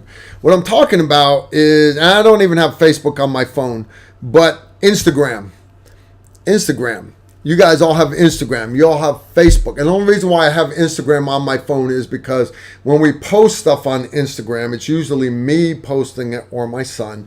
And I do answer comments on here, and they automatically populate the Facebook. So here's the deal. If you guys ever comment or post questions on Facebook, understand I've never been to Facebook. So you're probably pissed that I'm not answering you. It's because I'm never going to Facebook. So, but if you ask questions on Instagram, chances are I see your stuff. All right. Okay. But unfortunately, a lot of people see stuff on Instagram, Facebook, Twitter, all this other social media jackassery, and a lot of it is not vetted. And a lot of you see stuff and you immediately jump on it and you post something else, and then somebody else feeds off of you, and then somebody else feeds off of that, and the next thing you know, there's this feeding frenzy going on. And we saw a lot of that, the whole January riot at the Capitol, and guys, and it was not the big insurrection that the Democrats make it up. It's not. It was a peaceful protest. They left the building open. They came into the building. Okay, no big deal. There's been much, much worse by the left everywhere. I got that. I'm on your side, guys. Remember, I'm on your side. I'm on your side. But if you remember back then, there were a lot of people that honestly believed that we're going to have to take over the country and take our country back. Literally to the point to where everybody's talking boogaloo and everybody's talking this, everybody talking, guys, no. The problem is not Americans. The problem is not the left, the Democrats. The problem is not the rights, the Republicans. It's not. The problem is the politicians, and understand they're not working for the Chinese. They're working for money because they're dirty. They are pieces of. You guys know what politicians are, right? They should come right between deer and turkey season with lawyers. I got that. You guys understand.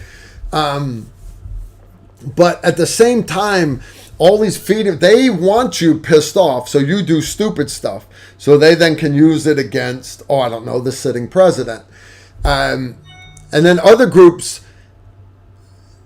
say other stuff to get other groups riled up so that they'll do stupid shit. So then they get ratings on their shows. But the reality is, if you go back and look all through U.S. history, there's only been a couple of times where everybody rallied together as Americans and got behind the standing president, and they weren't worried about party lines. They were worried about, let's be Americans. And it literally has only happened a few times in our entire history. And ever since there was a two-party system, we've been two separate parties when we've never gotten along. And guys, I understand we are so far away from the boogaloo. Everybody thinking we're going to boogaloo. No, you may have a financial collapse. You may have a EMP by a third-party nation that just isn't worried about it. You may have terrorist attacks. You may have this. You may have that. You might have solar flares that knock out all your stuff. Doesn't matter. What matters, though, is it's not going to be the politicians. All they care about is money.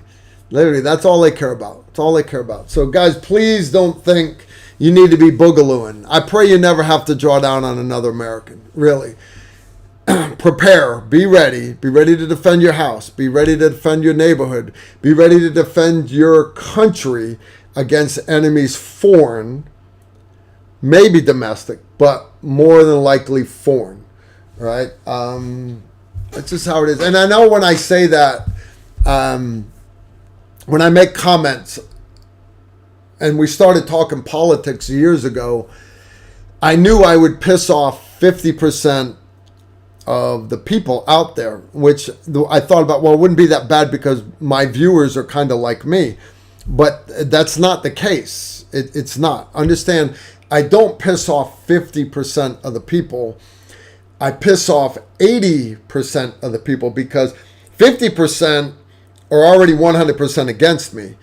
But the other 50%, you guys assumed I'm on your side, but then I say something, one little thing that is against a little bit of what you're believing. Oh my God, Carl just said we're not going to boogaloo. I hate Carl. Unsubscribe. And so I have lost patrons. I've actually lost patrons because they didn't like my political views. Here's the deal, guys. You can't change who I am. My wife cannot change who I am.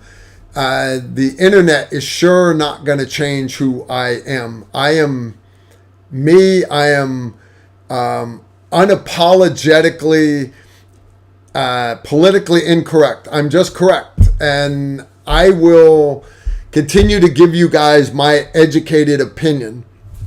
You guys should be coming here for information, and that's it. Right? And if you don't like my political views, that's okay, because that's not why we're supposed to be here.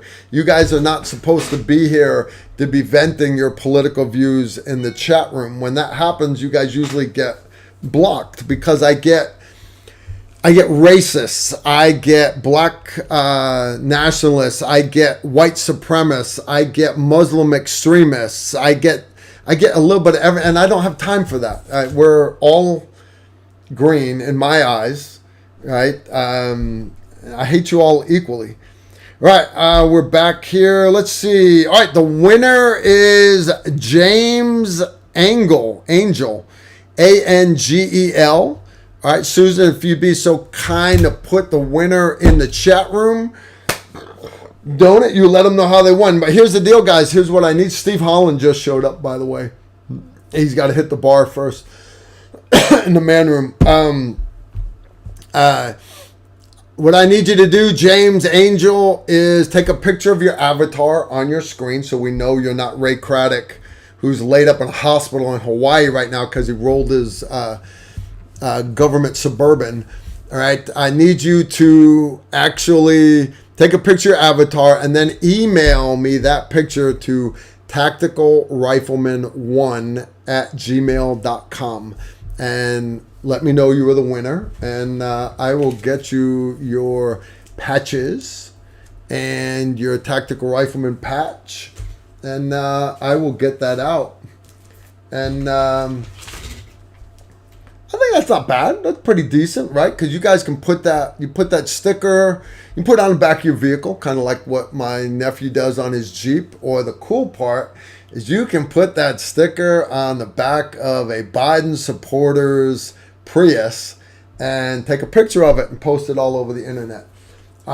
Here's the cool part, though, guys. If you guys can make it to 9 o'clock, let's do another one. What do you say? You guys want to do another giveaway? Why not, right? I guys are honest. I wish I could give it out to everybody. I literally wish I could ask every one of you guys to email me your mailing address. I wish I could.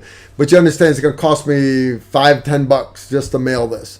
And then I'm out of 5-stone patches. So we're waiting for Steve to come rolling on in here. And but yeah, as far as classes goes, guys, 13 August, if you guys want to get in on that medical class, again, that's me and Travis Hall. We're going to have us a great time indeed.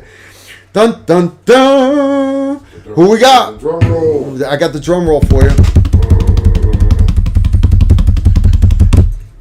Ladies and gentlemen, the legend, the myth. In his own mind. Come visit me, Steve. What you up to, brother? Tactical Rifle Nation. TR Live. Come, slide this way, son. Slide this way. Steve don't like that. Steve don't like to be in frame with me. He don't. Steve wants to be off on his own side. Steve of just likes to be here to support Carl. I know, and I appreciate it. You're running a little late tonight, man. Oh man, you gave me an hour and 40 minutes by myself. I appreciate it. I got to burn through most of my notes, guys. I have. I got the camera with all the security cameras, but then I also got my big flat screen TV with all my notes. Why? Because I'm so blind. I got to wear my mother-in-law's old reading glasses, but not when it's up on that. That's a big ass TV. That's up a there. big ass TV. That's a big ass TV.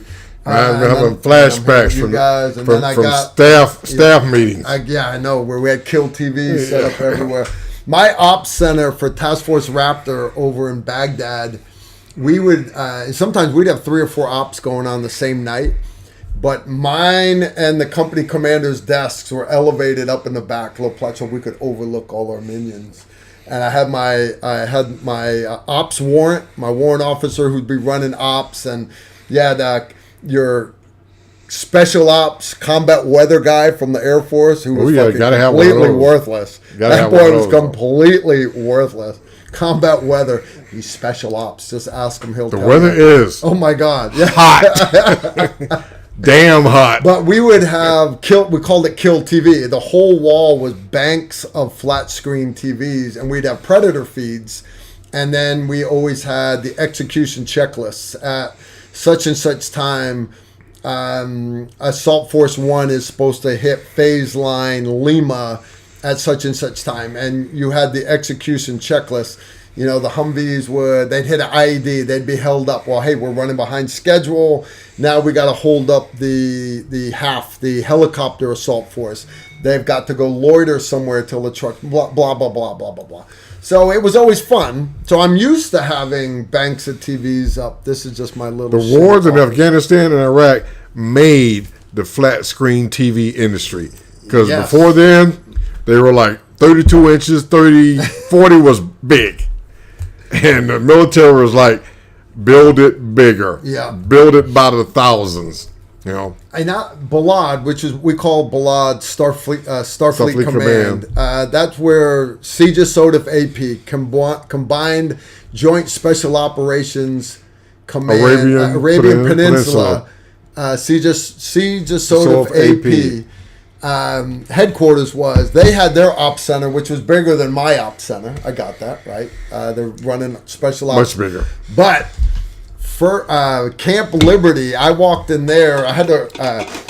I was working in the skiff there with the Baghdad Intel Fusion Cell, doing SIGINT targeting and stuff. But you go in where the general had his ops center. They had so many TVs. I'm not exaggerating. I bet they were 5 high, 10 wide. Oh, yeah. The whole wall. It was like you were in a no joke like theater. All the desks were tiered.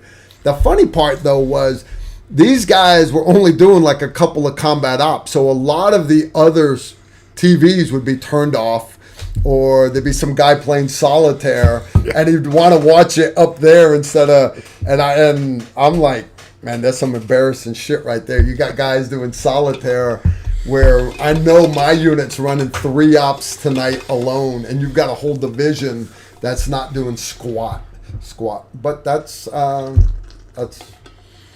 the nature of the beast. So how you doing, Steve? I haven't seen you since Tuesday, right? What you been up to? Mike Payne, Big Fezzik, Cole Foreman, Andre Godley Cooper.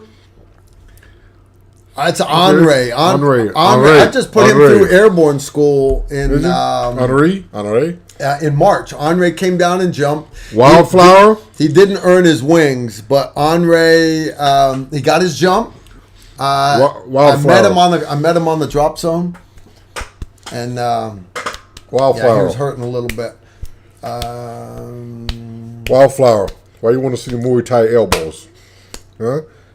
You want some of that? Heather Fly Fishes. I have a legitimate question for Carl. Carl, when is our July Patreon Zoom scheduled for? It is. Why should you say a legitimate question like everybody else's questions aren't legitimate? Some of these times that you haven't been here, Steve, they've been having some really, really messed up questions. Really. Nicholas T. September, July. Questions for Steve. Heather, and for all the rest of my patrons that are Silver Star patrons, it's actually Friday night. It's this Friday night. I will be posting the link for the Zoom live stream. I'll probably post it Wednesday or Thursday, but it is this Friday night at 7 p.m. For those of you that have no idea what Heather's talking about, for my patrons at patreon.com, we do a live stream, kind of like this, except we do it as a Zoom.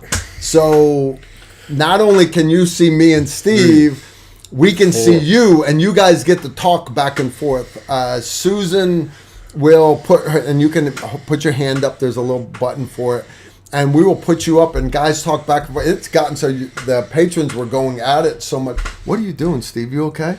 Yeah. You look like you. Alton Stanfield said that I didn't have my bandolier on, so he said drop and give him 20. Oh, okay, that's fair. Drop and give him 20. So yeah, Susan, not Susan, Heather. That will be Heather Flyfishes. That'll be this Friday. I'm hoping you and Phil W can make it. David Bobine, Susan, please send to Carl. Carl, serious question to Steve.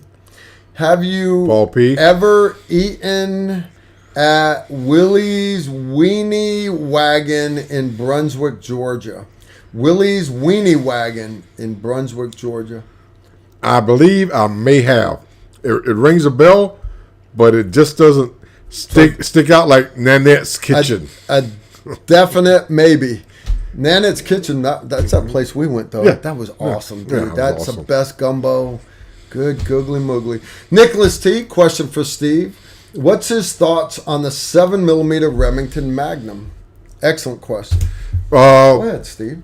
Okay, so, Nicholas T., when you say my thoughts in application to what? I mean, hunting, shooting, long-range shooting, shooting your neighbor's trash cans. I mean, the 7 mag is like, it's a historic cartridge. It's nothing modern. Yeah, I mean, but it's historic, but it's one of those calibers that will live forever. I mean, there's so many things you can do with that. And quick hunting story. So how did we know? How did we know? So, my boss wants to go hunting, so I said, okay, I'm going to take you hunting. And he was an SF guy. He was a Army major, think it was psyops or something like that. I gotta go refill it real quick, guys. Refill. He's a good, cool guy. So I said, hey, I'm gonna take you out to a farm out in Tennessee. And those of you who live in the Clarksville area, you know what I'm talking about, over by the steam plant out there in that area. So I tell him, I say, hey, sir, after work, we're gonna go. I got this farm, I got to set up. I know where the deer are gonna be, and so I said, make sure you get your license and the whole thing. So we go out and we link up, and then he at the steam plant, and he follows me over to our good friend Lou Moore's farm. So we get out of the truck, introduce him to Lou, you know, pay respects to the landowner, and blah blah blah blah blah. So we're running a little late, and I told him, I said, I want to be in position by 1500 or 3 p.m. for you legs, non-airborne personnel, naps. So as we're moving out past the little barn there, the deer are already down in the bottom. He's got the bottom here, you know, I don't know, 3, 4, 5 acres going back, but then it goes up to the hills to the top pasture. So we have to go around the woods, and we have to get into the sniper low crawl, which of course he's a 9S7 major. He's not used to low crawling. But I said, hey, you got low crawl. So we low crawl. So I get him set up along the barbed wire fence. There's only like 3 or 4 bushes every 20 yards.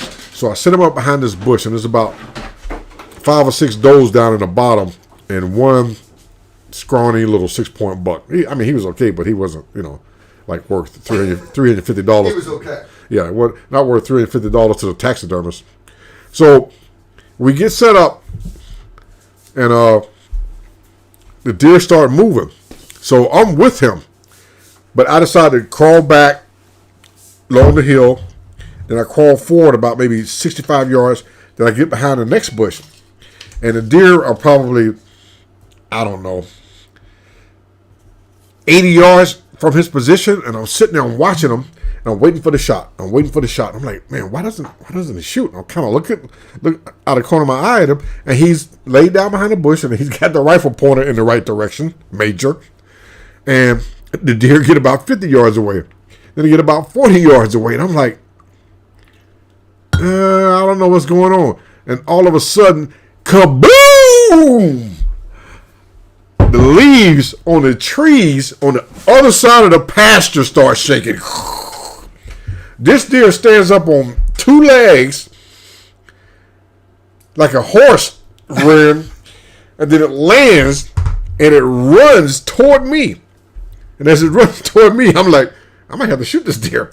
And then it smacks right into the barbed wire fence, bounces off of that, falls over dead. And I turn to him, and he gets up, and he's like cheering, like, yeah. And I'm like, Major, stay down. There's still like 4 or 5 more deer out there. Tennessee, you can get more than one. So anyway, the deer run off. I crawl through the barbed wire fence, walk over to this deer, make sure it's dead. Go to turn it over to see where it hit it, and everything falls out. Everything falls out. And I looked at him, and I said, what in the hell are you shooting? I'm thinking, it never occurred to me to ask the guy. He got a 243, 308, or something like that. He goes, well, Sergeant Steve, I'm shooting my 7mm Magnum. I was like, and you wait for the deer to get 35 yards away? Oh my gosh. It was like a cannon went off. And I was like, okay. I said, when we get back to the office tomorrow, me and you need to have a talk about calibers for here in this area of Tennessee and Kentucky. That's 7 mag. That's all he had, dude. And he had some store-bought Remington 175 grain 7mm Remington mag. And the deer were originally like 80, 90 yards. He waited till the lead big dog got about 35 yards from his bush before he killed her with the muzzle blast. I don't even think he hit her with a bullet. She just like, fell over. Anyway, sub mag is awesome. Sub mag, over the years, you always got all these different new calibers, and they always compare them to the 7 mag. So that tells you something right there. And I'm a big 300 Win Mag fan. I don't shoot 300 Win Mag anymore. I've got 2 of them. He's a 6'8" guy now. No, I'm a 6'8" guy. I'm a 308 guy. Love my 30-06. Love my 30-06. Either way, 308, 30-06, 155 grain, Hornady SST or AMAX. It's the bomb projectile for me in 30 caliber. But 7 mag. I mean, you can own one rifle for the rest of your life. 7 mag wouldn't be a bad choice. I mean, if you go to hunt in the east, I mean, you can't go down to like Georgia and Florida and Mississippi, Alabama on 7 mag and you get a shot at like 65 yards. But I mean, again, it would work. It's going to work. You just got to make sure that everybody to the left county and the right county is aware that you're getting ready to shoot. But anyway, 7 mag is an awesome cartridge. Big Fezzig is reminding me that I need to invite Steve to the Patreon Zoom Friday. What are you doing Friday night, 7 p.m.? You can do this one from your house. Friday night. What are you doing Friday night? You're going to be in the club.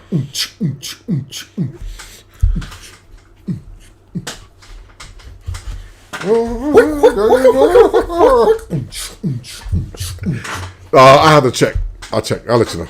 Nope. I'll let you know. So definite maybe, guys. Yeah, definite maybe. So either Friday at 7 p.m. I'll be able to do that, or Friday at 7 p.m. Actually, either Friday or Saturday, I might go down to Brunswick, Georgia. While you're down there in Georgia, you could do the check out Patreon. Willie's. What I'll do, guys, is I will email Steve the invitation to attend the Zoom live stream, and then whether he attends. Like I emailed it to Emery last month, and Emery showed up. I thought it was cool.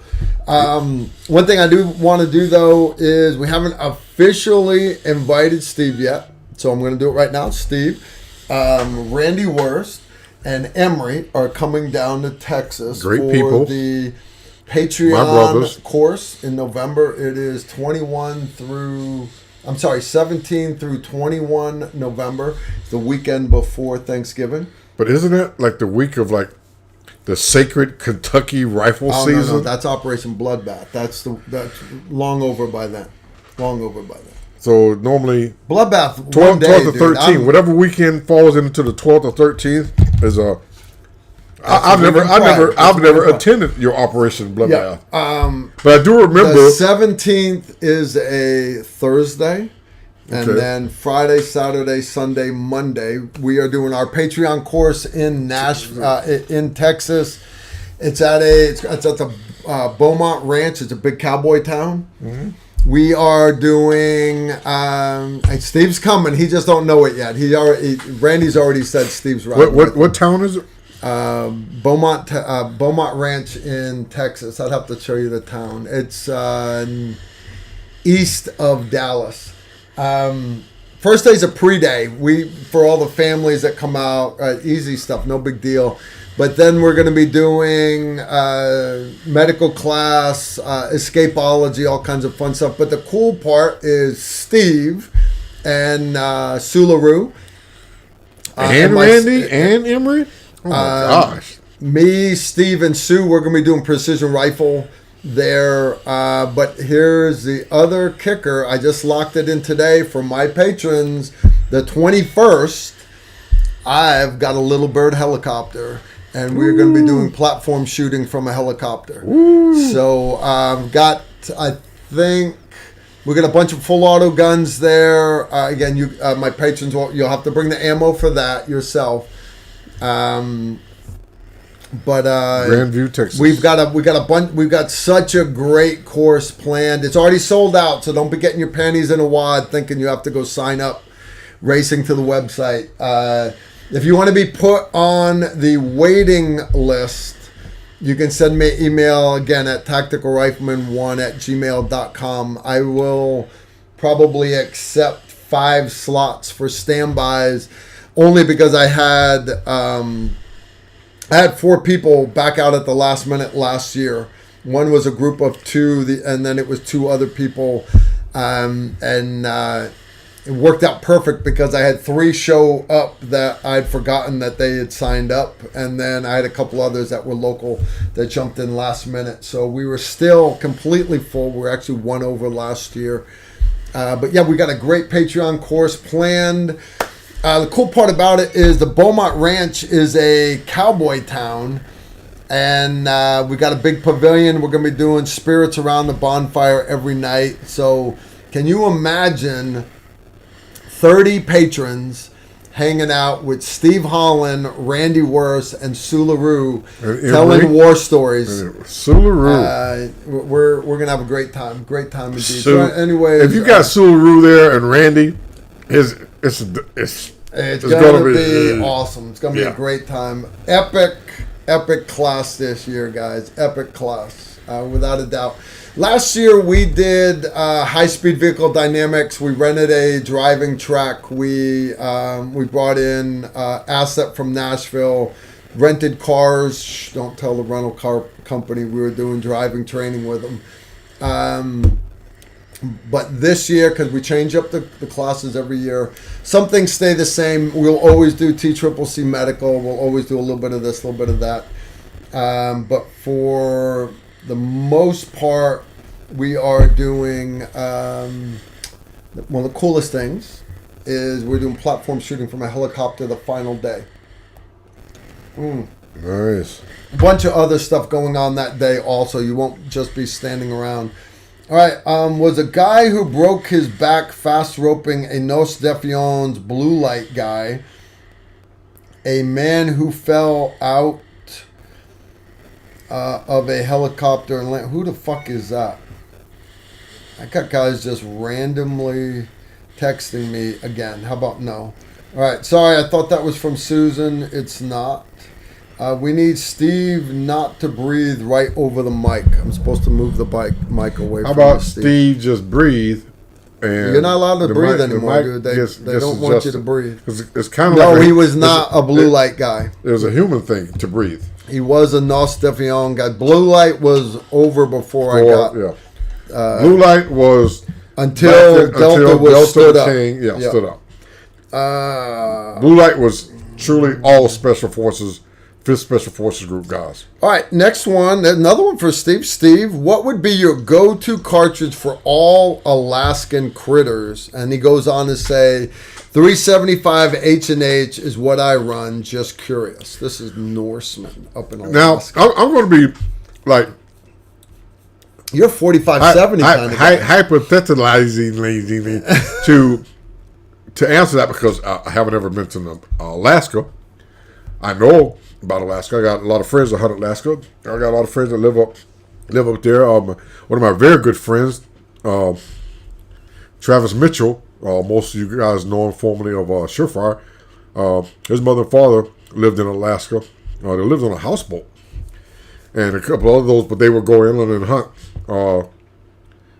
I love the 375 H&H. I've always wanted a 375 H&H. What would I use it for? After I shot it about 4 or 5 times and then went to see my dentist, I don't know. But I've always loved the 375 H&H. The 458 Winchester Magnum comes to mind. And you got so much of these new Magnum but rimless cartridges out there. The 460s. What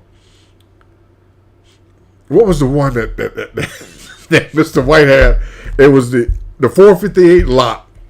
The 458 lot, if those of you don't know it, is the same as the 458 Winchester Magnum, but longer. It's kind of like a 4570 and 4590. But take a 458 Winchester Magnum case and stretch it out about another half an inch, add another, 20 grains of powder. And like me with the 375 H&H, I have no use for it, but I do want one. Mr. White wanted this 458 lot. But I understand wanting, but if you had to grab one gun to carry around in Alaska is what he's asking, Steve, for everything. Yeah, that's what I'm saying. I'm getting to that. It's a Steve Holland space-time continuum thing. Oh, shit. That's fair. That's fair. That's so, as I said, right, the 375 H&H... To the back of the bus. The 375 H&H, out of all the ones that I know that people that hunt that area use, I think it has the most versatility because you can find loads of 375 H&H to hunt like caribou, what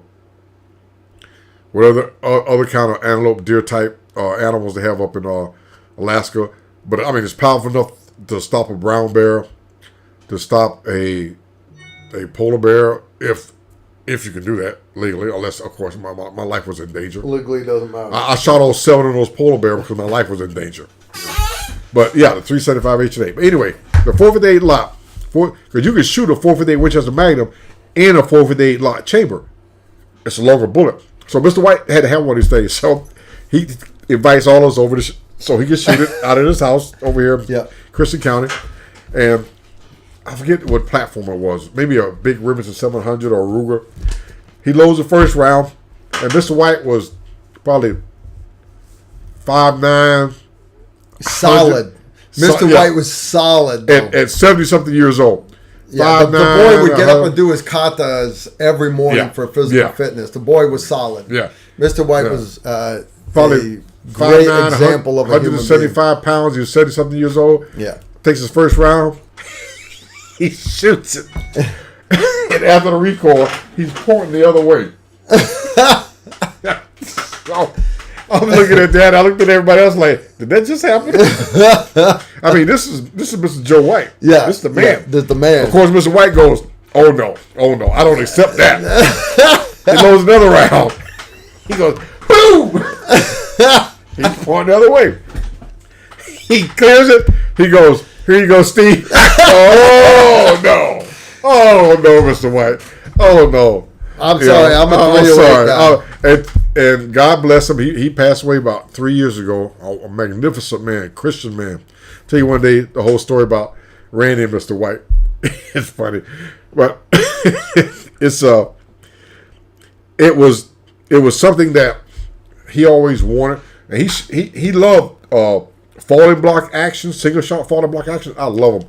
I always dreamed of having a Winchester. I think it's an 1885 high wall in like 45-70. And Mr. White and Bill Phelan, former task force pilot, retired, lives out in New Mexico, something like that. They used to always go out to the farm and they would shoot steel targets out to like 1,100 yards or something like that with these single shot falling block actions. Amazing to watch the trace of these 400, 450, 500 grain bullets going down range at, muzzle velocity of 1,500 to 2,000 feet per second, and hear them hit steel at 1,100 yards. It's just absolutely incredible. But yeah, if I had to go into Alaska, I would not be overwhelmed with anxiety if I had a 375 H&H. But I definitely would have one, a bolt action, and it'll have to be the old Mauser claw extractor type action. It wouldn't be like a Remington push feed action. I'm not going to depend on that extractor on that second round to do what it's supposed to do. So yeah. Next question, Paul American, question for both Steve and Carl. What is your longest real mission duration? Longest real mission duration. I mean, all right, up on the mountain in Afghanistan, we infilled to put eyes onto this safe house that it was a little compound that bin Laden was supposed to come to. By the way, he never did. We were supposed to be there for 3 days. It was supposed to be 4 nights, 3 days. And then the assault force was supposed to hit when bin Laden was there. Again, bin Laden never showed up. I made a promise to myself in Ranger School I'd never be hungry again. So I brought 5 days worth of food. It was supposed to be 3 days, 4 nights. I brought 5 days worth of food. We hit day 5, then we hit day 6, then we hit day 7, and literally my commo guy, McLeod, he's got the voltmeter checking 5590 batteries, and we did the call over the SATCOM. Look, literally, you come get us tonight, or tomorrow night is no comms link up. They came and got us that night. Now, strategic reconnaissance up on a mountaintop, watching a compound, no big deal. The cool part was they replaced my team with another team. It was 515, the scuba team. They sat there for 3 days, and then the Commodore made the decision maybe bin Laden's already there. Maybe he got there the night before. So because I was no longer on the mountain as a sniper, I actually got to go in as part of the assault force, fly in and hit the target that I had been watching for all those days. That was kind of cool. Longest actual duration doing crap was I had my scout recon team, the 101st, during Desert Storm. And we were up middle of the air war. We were waiting for the air war to wrap up, for the ground war to actually start. But during the air war, which was actually part of Desert Storm, my sniper team with the other sniper teams from my recon platoon, I was in the 101st then, we were up right in the no man's land between Saudi Arabia and Kuwait. And when we got pulled, all of a sudden they pulled us back. Truck drove up. They're like, "Get on, we're taking you guys back to go get hot chow." I'm like, okay. We go back, and they had our duffel bags there. They give us like, hey, swap uniforms. They took all of our uniforms, and they had a washing machine that was mounted on a flatbed truck. It would do 300 sets of uniform at a time. And then the dryer actually ran off of a jet engine. These both were on a tractor trailer truck. And when we were changing, our uniforms were falling apart. That's how dirty. You couldn't see the pattern. I remember Tim South was his name. I got Moody too in here. Maybe Aaron Lipman is in the chat room. He was actually with us then. He'll agree. They told us it had been 33 days since we had a shower. We had been out in the hide site for 33 days. They would just all of a sudden, whether it was by helicopter, truck going by, we'd get kicked cases of MREs and shit. And it sucked. You got me, brother. It sucked. And that's why I left the regular army. It was time to go SF. Yeah, that sucked. Now, my longest combat op, strategic reconnaissance, like I mentioned, it was 7 days. I was going to go into a couple of ops in Iraq, a couple of ops in Kenya, a couple of ops in Ethiopia, a couple of ops north of Djibouti. What was the name of that damn town? Anyway, it's hot. Africa hot. No, this Djibouti hot, man. Djibouti hot. The booty. I'm talking Africa hot. I think this place is like 85 feet below sea level. The humidity was like, I was like, we were in Toyota Land Cruiser Land Rovers. The air conditioner was screaming. I mean, it was cranked. And the little temperature thing in the truck was like 93. That was cool. I mean, it's like, man, it's freezing here. What is it, 93? This place, anyway, if Carl, he went 33 days, that's way more than in the longest missions I've had. Interesting point about the 101st, though, in Desert Storm. We were set up with the Egyptians, the Syrians, and the Kuwaitis. And one night, we were looking out across the flat. I mean, everything was flat. Where we had AOB set up, and we saw some lights from a vehicle. And you could tell it was a Humvee. Yeah. So we figured it was one team or another team out doing, because everybody was doing different ops. Yeah. And so the next morning, we woke up, we was doing PT, and Don Alexander and his team, his scuba team, of course, all on a Halo team. So we're like, PT for us is like, man, let that coffee. Let that coffee. Don them over there. You got to have that natural arch so you fall more stable. Don Alexander and his team, I think it was 545. They were over there battalion, crunching weights and like, we're like, they're the scuba guys and their little scuba shorts around the berm. Yeah. And somebody happened to notice the net. There was a net where we had seen the lights that night. Yeah.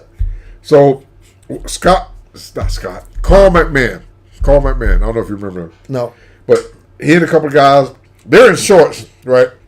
Shirt, grab carbine or M16. I think we had M16A2, something like that. 3 or 4 of them. They hop in a little truck and they drive out there to the net. Yeah.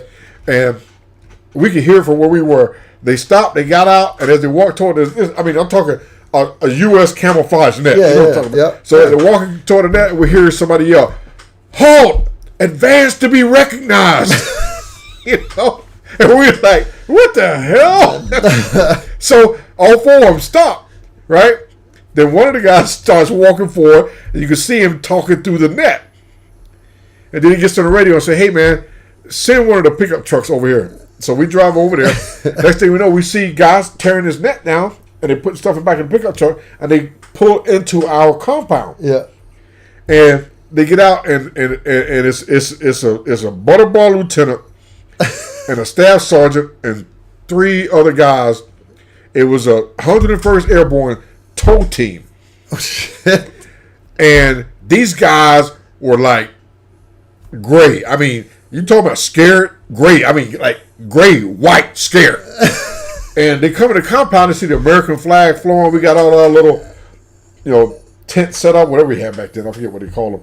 And the guys are like, "You guys got something to eat?" He said, "Yeah, man, we got some cooks over there in the little mess tent. You go over there." They were there like, and the story basically, as they were driving north past Hallfeld Bottom, they hit the perimeter of the Egyptian armored division, and they saw all these Egyptians with AK-47s, but they made it around them. But the Egyptians, so accustomed to SF guys coming in back and forth, they see a Humvee, they're like, "Come on through." And these guys, they get out where they stopped, and they park right where they had the MWR big giant drive-in movie screen, but everything was in Arabic. They're like, "Man, we're deep in enemy territory. They're playing Arabic movies." So, of course, in the morning, they have the call to prayer. And they're right next to the speakers, maybe 200 yards from these big speakers. So it's like, it cranks every morning at 5 in the morning. Allah, and they were in there little digging there all night. They got the 101st don't know any better. And the guys are like, we are the foremost edge of the fight. I was like, "You in the FEMA?" But it was hilarious, man. God bless them, because somebody sent them out there. Yeah. Somebody left them out there. The guy said, "Hey, we got no comms, we got no food, we barely out of water." We're like, "Dude, hey, just see this whole berm around this whole entire Special Forces company. You okay? You're relax. Okay. You're good. Let's relax. You're good."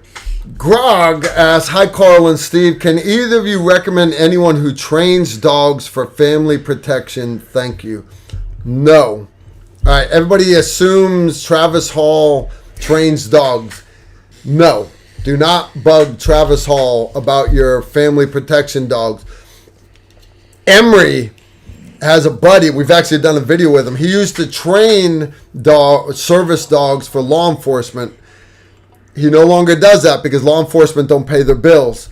He trains dogs to be family dogs, not to be family protection dogs. People get confused by that. You're not wanting a Malwal. You're not wanting a Labrador to be friendly and hang out and defend your kids. You're saying family protection. That is a attack dog. And I do not know anybody that trains them well. So I'm going to caution you about doing that. It sounds great. And we have guys in the Army that would run around and they'd have 3 Rottweilers on leashes when they come to the group picnic. Group picnic. And the guy shows up, he's got 3 Rottweilers that are just losing their shit the whole time. Yeah. And I'm like, "Look, dude, you understand, if your wife snaps at my dog or my son, I'm killing all of your dogs. I'm going to kill them all. I'm going to kill every fucking dog that you have here. I'm not just one. I'm going to kill them all. All right? And there ain't shit you're going to do about it. And I know you love your dog, but you don't love your dog as much as I love my kids or my wife. Because guys don't know. Guys just don't know. And I'm not saying Rottweilers don't make good pets. They do. But you have to get them trained correctly. And if you want them to be a family dog, cool. But don't have an attack dog and bring it to a fucking picnic. You fucking moron. Well, the thing is about attack dogs, because I wanted a Malwal one time, and my good friend, Bernie Dotts and your good friend Bernie Dotts. Bernie Dotts. Bernie.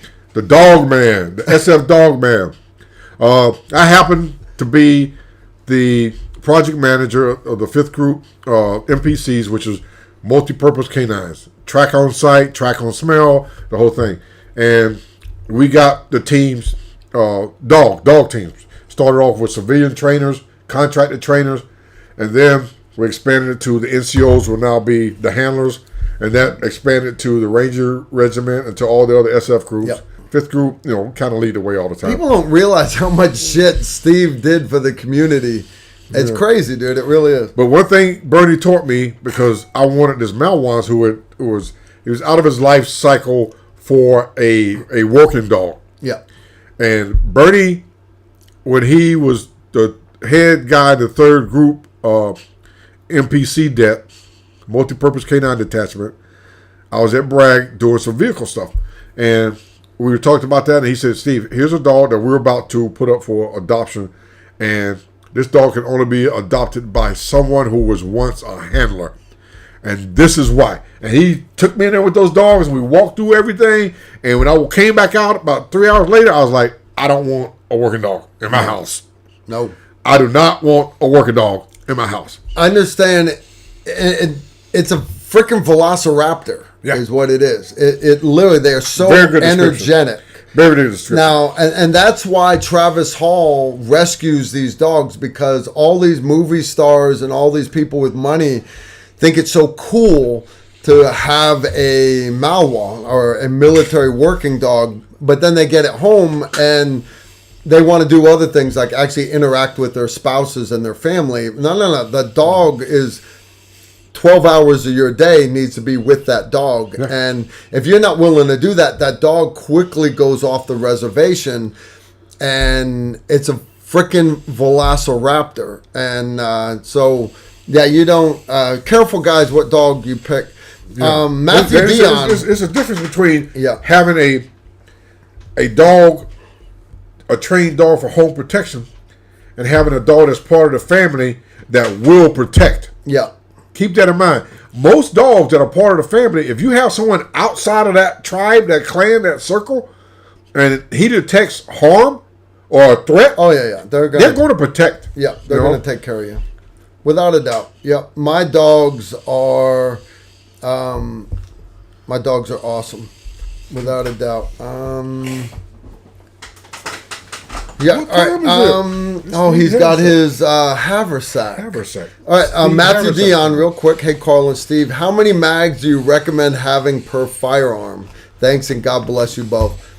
As many as you can carry. No, all of them. Well, as many as you can carry. Literally, all of them. As many as you can carry. How many AR mags do I have? All of them. No, literally. I have all of them. As many as you can carry. You ever go to a store and they've got like a shit ton, and then larger than that, right? Because you got the metric system. You've got the metric shit ton of magazines. Okay, that's a large amount of mags, but that's not all of them. Yeah, I have all of them. I have all of them. So, how many magazines do you need for your Ruger 1022? It's a 22. It's made for feeding the family with a suppressor without bugging a lot of the neighbors. How many mags do you need for that? All of them. Your EDC pistol, how many mags do you need for that? All of them. Your spare that you no longer use, that you're going to like give to somebody that shows up on your property willing to contribute. They need to have enough mags. My point by saying that, and I know Steve agrees 100%, is when you find magazines on sale, buy them. When you go to a yard sale and it's a guy that was in the Army, got out, and he doesn't realize what he has because he doesn't own a rifle, but he's got 20 magazines and 2 used canteen pouches. Buy all of the magazines, We had a guy, Jeff Frensley. Jeff. I love Jeff. I love Jeff. But Jeff, at a yard sale, was selling brand new GI mags, still in the plastic, for $5 a piece. And I didn't know any better at the time. I didn't even own an AR. Why? Because I had one at work. some old greasy old guy, like 55 years old. Yeah, that's old. He bought all of them. He bought all of them. He didn't bat an eyelash. $5 a piece. I'll take all of them.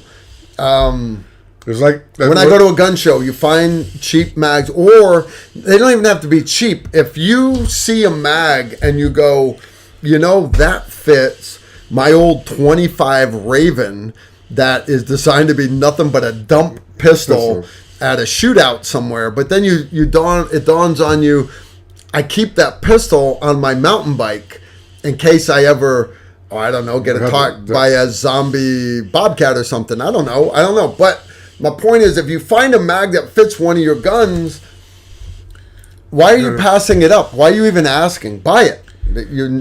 Here's my mantra on this whole thing. Buy it. And people always talk about EDCs. And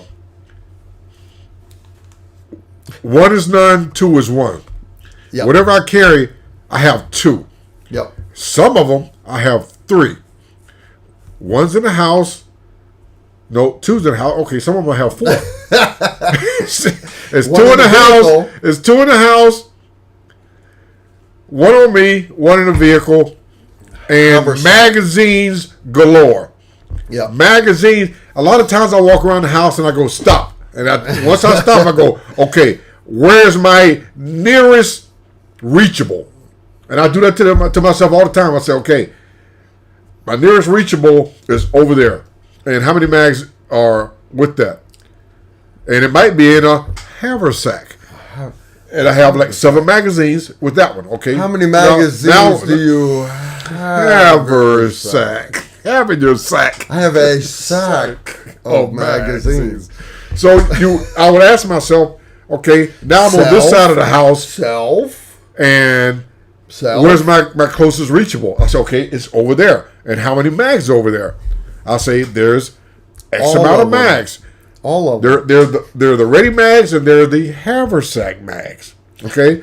So a lot of times these people are gonna start thinking you and I are a couple of nutbags. No, we're not. You're not because the last thing you want to do we are not a bag of nuts. Is one in a duress situation, not have a gun in a gunfight. Number 2, not have a light in a gunfight. Yeah. Okay. I say it all the time, guys. Have a light, no matter where you go. Gotta have a light.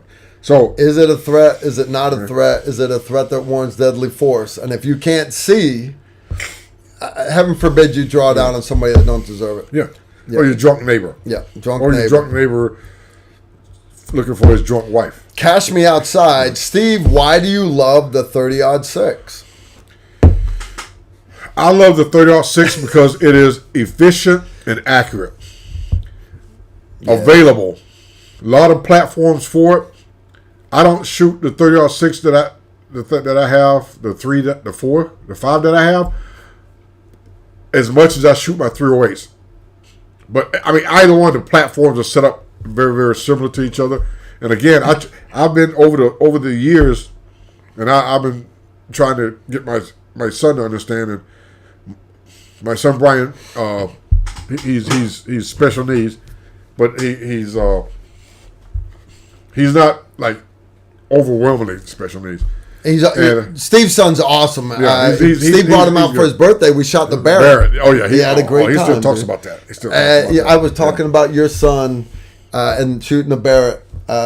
Today we were in the pool. Had Helen and everybody out here. We 2 bottles of wine, just 2, not bad.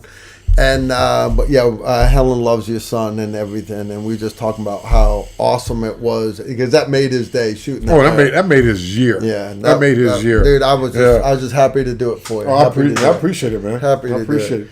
And he, so I try to get Brian to understand. Sometimes I said, Brian, we're doing a drawdown in calibers.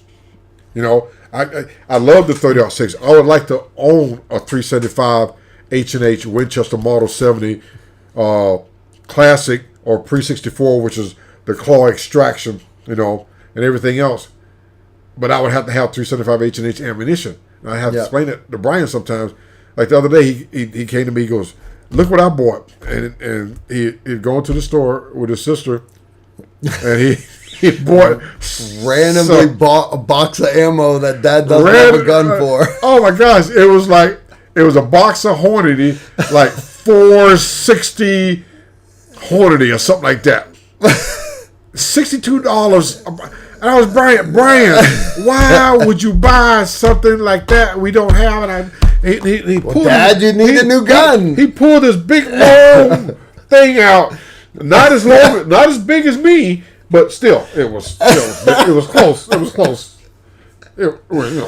But this way, you can buy a $7,000 gun to shoot the $60 box of ammo. Yeah, and I'm sitting there. So, as much as I love the 30-06, and I have one that is just a beautiful shooter that John Clemens built for me, and John is the man.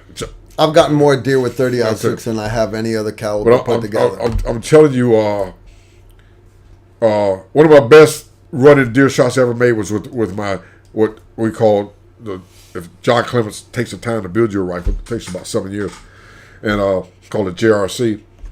And one of the best running shots I ever made on a buck in Kentucky was with my 30-06 Remington 700 on a Macmillan stock. And that rifle, as Mr. White always says, shoots like a house on fire. But I try to draw down in calibers.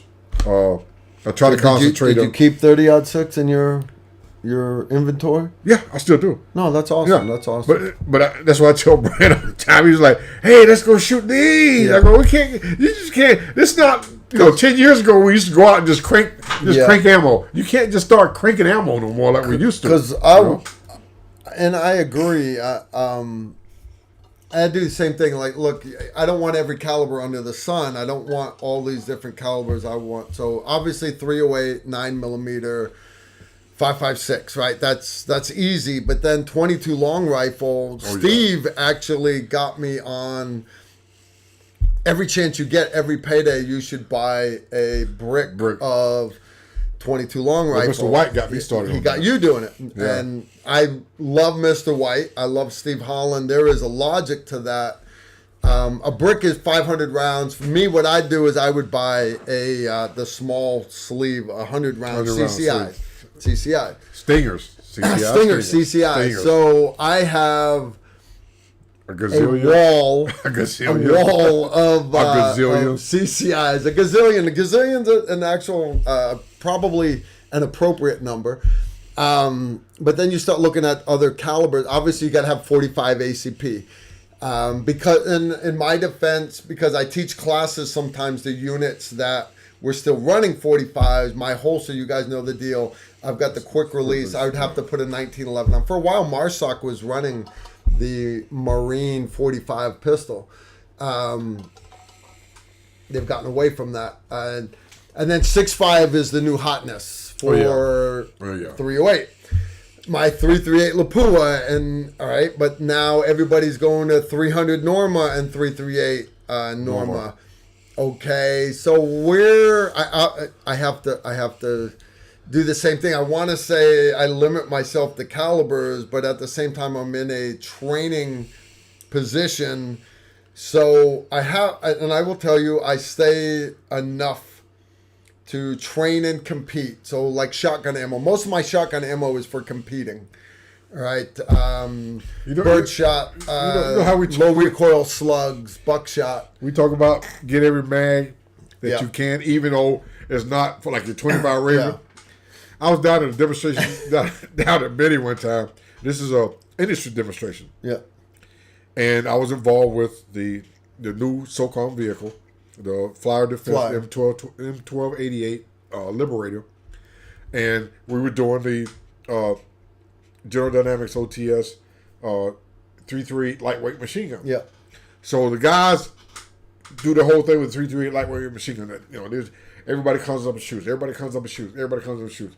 And there's a day of practice.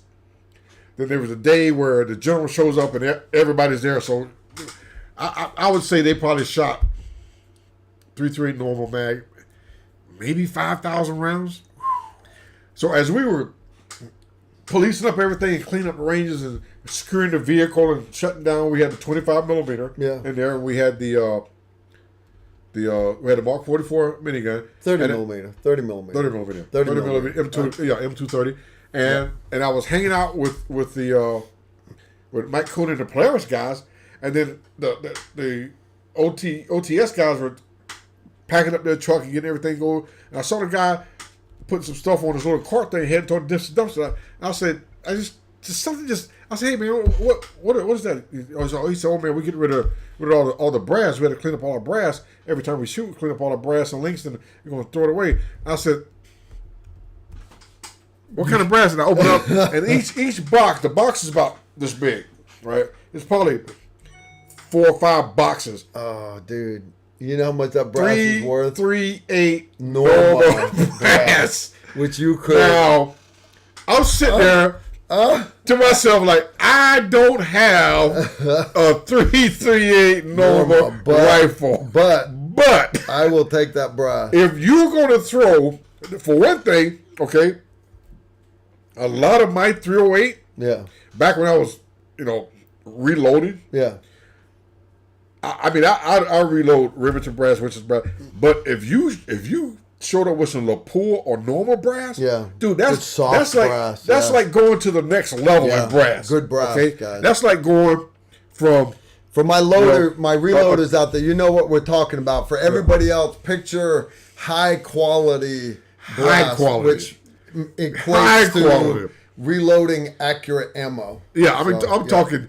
If you reload and you know anything about accurate rifle ammunition, you understand when I say it's a difference going online and buying a box of Remington brass or a bag of Winchester brass and getting some Lapua brass or some normal brass.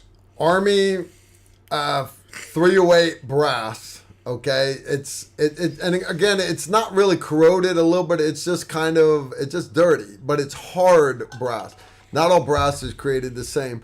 And then you get your match grade brass, and it's not so much that it's polished, it's easy to polish because it is soft brass. So the quality of the Lapua and normal brass is at another level. That's Lapua brass. It's like having a Jeep and a Range Rover. Yeah. They both nice. They both go off road. They both, But it's two different things with a little softer style. Yeah. Oh yeah. So anyway, you keep all that that's brass, one of those days. Well, actually, you didn't. You let it go. No, I didn't. You wanted it. Actually, I made a mistake and I opened my mouth and said, "Man, can you believe they get rid of this brass?" And about 4 or 5 guys, including Sularu, was like, "Ah!" So instead of me getting like 5 boxes, I think I ended up with 2. Andrew G19's back again. He's like, hey, Steve, I heard a certain Vietnam era 40 millimeter launcher, he's talking about the M79, had an issue where you can push through the safety, and these launchers continue to be used in recent years. Why did the military allow that? Our M79s, thumpers, we call them thumpers, they're break action single shot. They were in our, what we call our foreign weapons pool arms room. In other words, our G3 grease guns, our 45 USPs, our Uzis, our mini Uzis, all these guns are in what we call the foreign weapons pool. There's AKs and PKs and Dishkas and everything. But you only had a couple M203s per A-team, 2 per A-team. And at a minimum, you wanted the ability for each vehicle to be able to deliver 40 millimeter ammo. So what we did, and my A-team, we had an M79 thumper. They lost their minds when we cut the stock off on it, the wooden stock. They lost their shit. But my Bravo actually went down and signed for 2 M79s. And brought them back. Now, the whole deal with them having bad safeties on them, guys, that's like some of the original 1911s. They would go off if you dropped them. Okay, don't drop it. Don't drop it. No, but the reality is the M79 was not our primary gun. It was left unloaded. It was inside the Humvee in case we needed to thump a 40 millimeter round. If we needed to launch a star cluster to do a helicopter, or if we needed to do whatever, If you had a dead space around the corner of a building, you knew the guys were hiding around the corner. You're trying to flush them out so you could shoot them with the SR-25. You lob a 40 millimeter round behind the building, and that scares them all out into the street, and then you eat them alive with 308. The M79s that great gun. that I we, love the we M79. got when I was doing the M1911 program for the teams, and we also got M79s, and that's outside of A15. Yeah, that's for the rest of the teams of the group. Yeah. I think we did 300 or 400 M1911s. We had them modified, and then I think we did like 250 M79s. But this is the first time that I've ever heard of a problem with the safeties. I don't recall any team coming to me in that whole 3 years of use of those 79s that, hey man, we having a problem with the safety. No, we never. And your face. Hey Carl, tell us a hilarious story. Most silly, funny, awesome Marine encounter. We love you guys in 5th group. We loved you guys in 5th group. And your face is a Marine, by the way. Former Marine. There's no such thing as a former Marine. They'll tell you they're always a Marine. Always nice working with y'all in Iraq. Honest dude, you guys have heard me say it. I love Marines. Absolutely. You'll hear me say thank you for your service a lot. And here's why. My A-team would always get in the gunfights. But we're an A-team. We're 12 guys. So we don't own battle space. So basically we're always in battle space owned by the conventional military. So some of that battle space is owned by the U.S. Army, and we would have Bradleys and Army infantry and M1 Abrams tanks around us.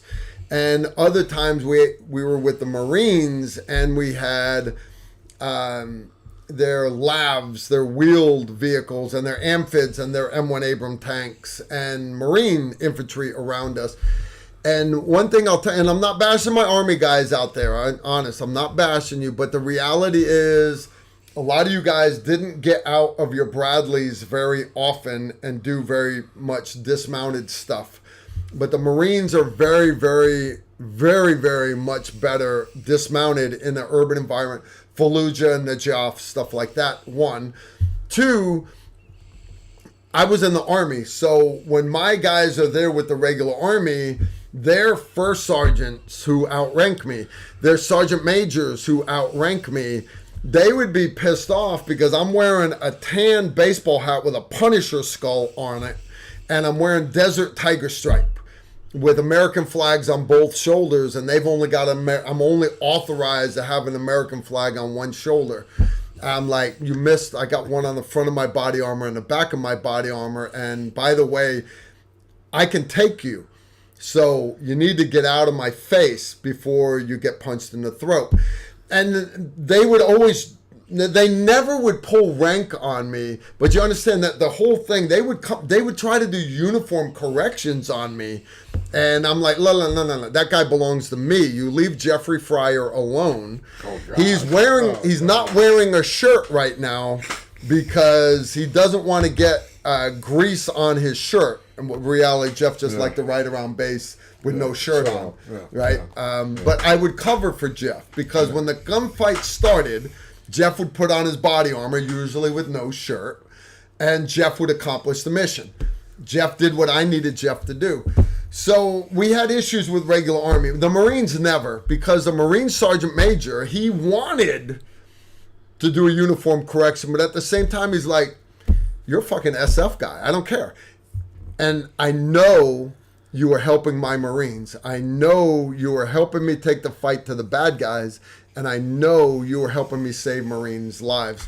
So the Marine Sergeant Majors, Marine First Sergeants left me and my guys alone, and the Marines, every gunfight we got into with Marines around us, man, Marines just love to fight. Right. I'm here to tell you, I never wrote a single one of my guys for a Purple Heart. Now, I had the Marine standing next to me lose his arm. He was actually the corpsman, the Navy corpsman attached to the Marines.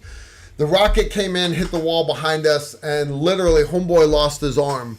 Marines die around me, and where I'm pissed off running up to the roof with the sniper rifle trying to get payback, Colonel Buell would come up to me and he's like, Carl, I need you to, hey, Master Sergeant, I need you to relax. I'm like, no, sir, I want some fucking payback. Your guys, and he's like, Carl, Marines die. That's what we do. And so anyways, I'm a big fan of Marines. I don't have any funny stories because yes, you do. It's all fucking hilarious. If you want my stories, go to Patreon and we do story time with Carl every month. And I got so many Let me ping you. Fallujah. First time with the Mark 44 minigun system. Steve tells the story better than me. Now, I wasn't. Everything gets Steve quiet. thinks I'm the guy behind the minigun, but that was not me on the minigun. That wasn't you. No, my guys were on the sniper rifles, but I was there. I know exactly what Steve's talking about. See, all us crackers look alike. I know, right? You put the big porn mustache and everything. Go ahead, tell the story. All you guys in Desert Tiger Stripes and multi-cams with, like my boy Bill, my medic, with the New York Yankee hat. They all look the same to me. Yep. The guy's like, he's got on a Yankees hat. And I said, at least it's not a Red Sox hat. What's your problem? It's the Yankees. You know? But the Marine Corps, the Fallujah one, to me was the funniest. He's talking about the second Battle of Fallujah. This is November time frame, 2004. Go ahead. So Steve. the Marines are hitting this palace, and oh my God, beautiful palace. I mean, palm trees, which means we need to mess this puppy up. Yeah. Palm trees, little square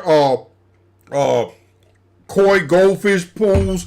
Beautiful water. I mean, oh my gosh, Saddam man. had some taste. Oh yeah. That boy had some nice palaces, dude. So the like wall, 19 of them. The wall around it, the Marines had got them pinned down inside the palace, and they were shooting at the insurgents in the palace, and the insurgents were shooting back out. You're getting your funny story now. And when the guys pull up in the trucks, it was the first time we'd ever used the Mark 44 minigun system in Fallujah. Actually, in Iraqi at the same time, because we only had like two of them in country at the time.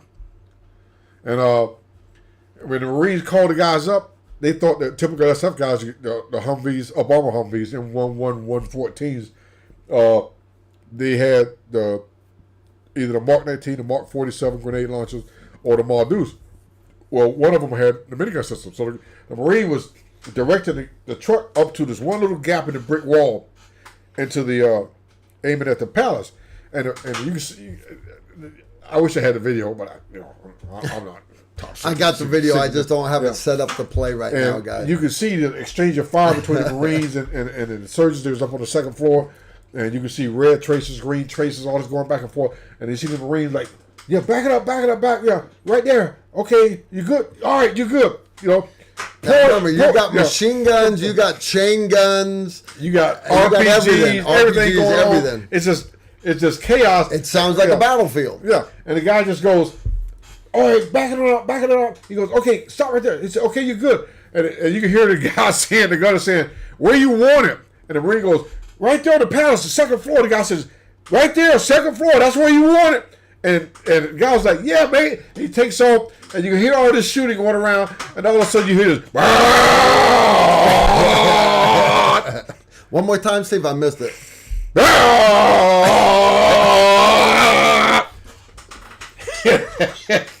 And guys, it's a beautiful sound. It's a beautiful sound. It's a beautiful sound. But what did everybody do when that happened? Everybody went. Everything stopped. The Marines stopped shooting. The insurgents stopped shooting. And all of a sudden you heard the Marines go, hell yeah! Hell yeah! You got 100 guys screaming up and down this wall. Hell yeah! Do that shit again!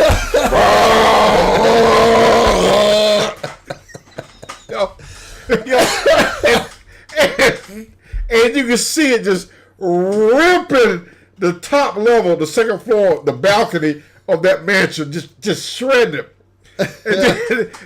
Remember, the gunner is wearing what we call a MH Mission Helmet Camera Recording System, MHRS, whatever it was. So as he's moving, he can see all the action, and then you hear this explosion to the right, and he's shooting, and he turns his head to the right real quick. And you can see a mortar round landing to the right about maybe 75 yards. You see a couple of Marines got hit. Yep. Then he's shooting again. Then another mortar round comes in and hits. You see him turn his head, and all of a sudden he looks down at the driver and says, "Driver, back up!" back. He said, "What? Back up!" And he backed up, and probably maybe a minute and a half later, fucking 2 or 3 mortar rounds come right in where the minigun truck had been fired through that wall. You know, but when he fired that first time, because they thought he had they're expecting to hear a Mark 19, you know, chuck, or a Mardus, but I'm telling you, a minigun, and you're not wearing earplugs like double, triple, it will bust your eardrums wide open. It's sexy. Oh yeah, but to see it in the video, to hear them stop, and even the insurgents stop shooting, they were like, "What the fuck was that?" You know, and then all of a sudden you hear the Marines cheering. That was like one of the funniest Marine story I have. Elevated agenda. When will Steve be part of a class? Actually, Steve has helped me instruct classes already. Matter of fact, we did a class with John Rich. You guys, country music star, he actually has a #1 song right now. I know some of you guys are not country music guys. I want you to go check out John Rich's latest hit. It is still #1 on the charts because he's bashing wokeness and our current president. But I heard it's a great song. Oh, it is an awesome song, and that was a good class. Yeah. And Steve's doing Patreon class. Steve will do other classes with us. The name of the song is called Progress. And it basically starts off with, you can shove your progress where the sun doesn't shine.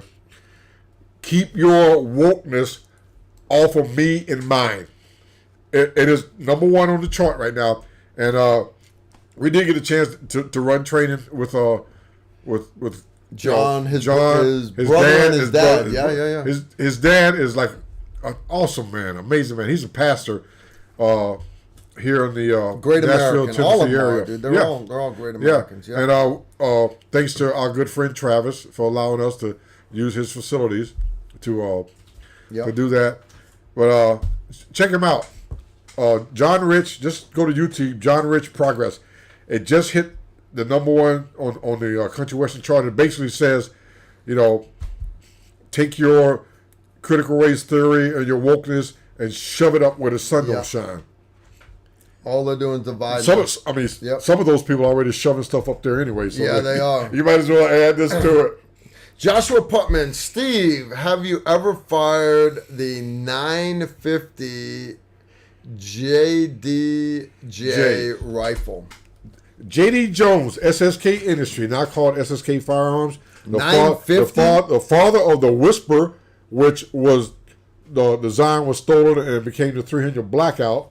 You know, hey, somebody works their ass off to design something like the 300 Whisper. Why not just give them credit? Why not give them, 3% royalty? Yeah, like I thought that was kind of messed up. Well, JD, SSK Industries, they have the whole Whisper family. They got like the 50 caliber. You ever seen the 50 caliber Whisper? No. It uses a 750 grain. You could take a rifle's round and put it into the 50 Whisper. And I want to say it runs. Which gun does it run in? I'll find out. But JD Jones and myself, I want to say we're good friends. He's always assisted me when I was doing the SPC family of cartridges. And you guys have to remember when we first started off.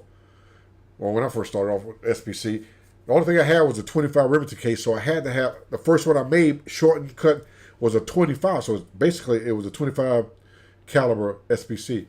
The one that we shot the most of before we went to 6.8 was a 6.5 SPC. And I'm telling you, somebody asked me last week about if I could have a caliber and an AR that would really do well that I would like to have, and I said, well, just a 6.8. the 6.5 SPC. Oh my gosh, man, I love that cartridge. I just had to get away from the whole ballistic coefficient thing and the target shooting thing, and I looked at combat. What payload do I want to deliver? Terminal ballistic. Terminal ballistic. So we went from the 6.5 SPC to the 7 SPC, 30 caliber SPC, and I've still got all of them. You know, the where we did the cutting and shaping and stuff like that. But the 6.5, oh my gosh, that thing would fly. Oh my gosh, I mean but the 7mm was good. The 6.5 was better. We went right down the middle, back to 270 to 6.8. So the Whisper cartridges, the 50 caliber Whisper, 500 Whisper, and then what do you say? 9.6. Yeah. 9.5, 950. I haven't JDJ. I haven't ever tried it. Sounds like a monster. It ain't subsonic. No, it is subsonic. Really? All the JD stuff is based on subsonic ammo. Okay. Yeah. Paul American, what is the maximum range you're confident to get one shot hit and repeated on the next target? Maximum range. Steve. Maximum range on what now? Back in the day, what is your maximum range you're confident to get one shot hit and repeat on the next target? I don't quite understand the question. The maximum range. What's your maximum effective range, Steve? Get first round hits with the rifle. Yeah, which rifle? Back in the day. Which caliber? Back in the day. Okay, back in the day, I normally ran. Your 300 Win Mag. I had 300 Win Mag. My maximum would probably be about 900 meters. I mean, I'm not saying I can't. We didn't do dope out to like 1,200, but when it came to repeatability, like Mr. White say, you know, when you're trying to cheat, and I was telling Dominic about that when he was here, and I was showing him the setup in 22 long rifle, and I told him, I said, the reason I shoot 22 long rifle and rifles that mimic my work carbines is because Mr. White always told me 22 long rifle don't lie. He said, son, 22 long rifle don't lie, because what he was saying was 22 long rifle is coming out of that barrel at like 1,200 feet per second. Mm-hmm. If you're not locked in, okay, and you don't stay there, you come off that gun, or you twitch, or you want to see the target hit, and 5.56 is doing 3,000 feet per second. It's out of that barrel, but you still got bad habits. 22 long rifle don't lie. If you come off that gun and you don't stay like you're supposed to, that bullet's gonna go. Mm-hmm. It's gonna move. Yeah. So I like the 300 Win Mag, and remember, the 300 Win Mag wasn't like trying to supplant the 308. I would switch back and forth. The 300 Win Mag was my primary gun. That was my primary gun. So I'm going from a M118LR, 175 grain Sierra Match King at about 2,600 feet per second to 190 grain Sierra Match King at 3,000 feet per second. We're coming up on 3 hours, Steve. Okay. That's crazy. So a lot of times I can cheat. I mean, I would have shots that with a 308, it's like if I'm tilted and leaning, and a guy gives me a knee at 500 yards. With a 308, I would be like, man, I'm gonna wait till he gives me something else. Yep. With a 308 Win Mag, I'm like, wait, is that a knee? Boom, it's right there. And once you hit that knee, he's gonna come out. You know, and then the second round is on the way because I know. And God, I mean, I would. On that note, 5 Stone, Eric, whose coffee I'm drinking tonight, by the way. This is, he makes 5 Stone Frontline coffee. This is good stuff. His thing is Carl 300 Norma, pros and cons. Steve's 300 Win Mag. You guys know, like I was just holding up my, this is a 338 Lapua, right? Okay. Now, A 338 Norma is basically a little bit bigger casing. Now, 338 Norma, that's, remember Steve mentioned it in the general purpose machine gun. It's the barrier penetration round for the advanced sniper rifle system. The 300 Norma takes the 338 casing, same casing, they neck it down to 300. So a lot more powder charge neck down to the bullet that has a better ballistic coefficient. So out of the two, the 338 Norma versus the 300 Norma, the 300 Norma has more range. It is considered an extreme range precision rifle cartridge. So in other words, 1 mile and beyond. Had we had the 300 normal mag back in the day when we were running that would have been the one Steve was using. That would have been the one. Yeah. Now, literally, because the caliber wasn't there back then. Matter of fact, when the Army first started doing the contract for the advanced sniper rifle, the PSR back then, it actually was originally awarded to Remington, and it was the larger caliber. It was 308, 300 Win Mag, and 338 Lapua. The Army wanted in on the contract, so it was pulled back, re-put back out for bidding. But literally at that moment, that was when these new cartridges were coming along. So when the MRAD by Barrett when the contract was awarded for the MRAD, the ASR, Advanced Sniper Rifle, 308, still the cartridge for the U.S. military, the M118, 173 grain boat tail full metal jack. 175 grain. 175 grain Sierra Match King.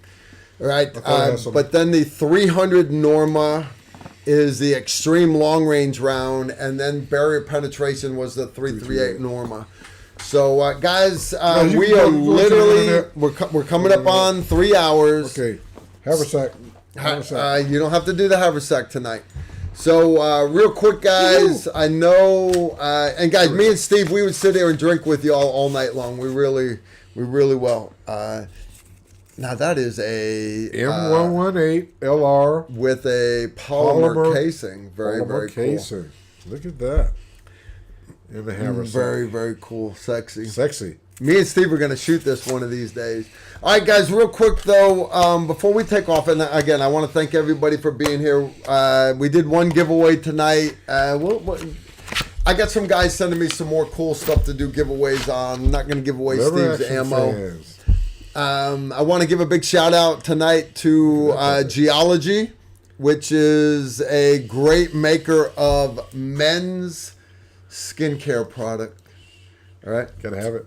You gotta have it. All right, and you guys know the deal. They've partnered up with Booze Bear to create 333 NFTs, and if you guys buy one of those NFTs, and I understand some of them going for, I think, $65. Another one was like $2,000.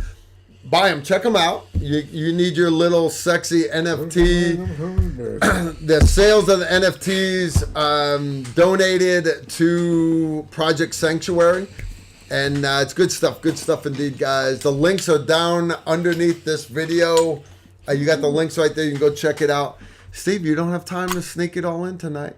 Steve's got some sexy stuff here. We're going to ask Steve to bring it all back next live stream, next Tuesday.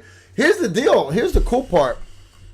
Next Tuesday is in August, which means Randy Rawhide Worst will be back from the mountains of Montana. Woo. And hopefully we can get Steve and Randy here. Can you imagine what kind of a live stream that would be? Oh, hell, I don't even need to show up. Did you tell them about the August 9th? What's August 9th? You kidding me, right? No. You kidding me? What's August 9th? Oh, yeah. August 9th, which is the Tuesday after that, not next Tuesday, the one after that. We are going to do another live stream again down there. That's 2 weekends away. And this time we're going to have Chris Barrett, the current president of the company, the inventor of the MRAD. And anyways, we're going to share great stories. We're going to have Steve Holland is going to be there. Hopefully He's not going Sularu. to bring any stripper hose this time. Maybe we might have Sularu there. We might. She's She's a super nice industry girl. model. She's a nice industry girl. model. Industry model. Model. Sularu will be that. That'll be a great time to talk about the 300 Norma Mag and the 338 Norma Yes. Mag, because the MRAD runs them both. Yes, it does. And the cool part is, let's say you get your own MRAD. If you're not a 338 Norma guy, if you want 338 Lapua, or if you want 300 Win Mag, because that's what you have in your inventory, like Steve, he's got tons of 300 Win Mag at his house. I wouldn't say tons. You can, enough. You can get a 300 Win Mag barrel in the MRAD. I want an MRAD. I want an MRAD bad. I really do. If you look up online, bad. Did I mention bad? The MRAD is now type classified on the U.S. SOCOM as a Mark 22. Mark 22. And you can get the 308 Winchester barrel, which I always say my favorite round for the zombie apocalypse is the 308 Winchester, because you have ammo. You can zero your 308 and practice with it, and then when it comes, zombie time, switch over to the 300 Norma. All right, so we're going to see you guys next Tuesday. Friday, though, I got a video coming out. It's not done yet, but I'm working on it. I'll give you a hint. It uses the Barrett 50 cal. And I use armor-piercing incendiary ammo. Not gonna tell. See speeds.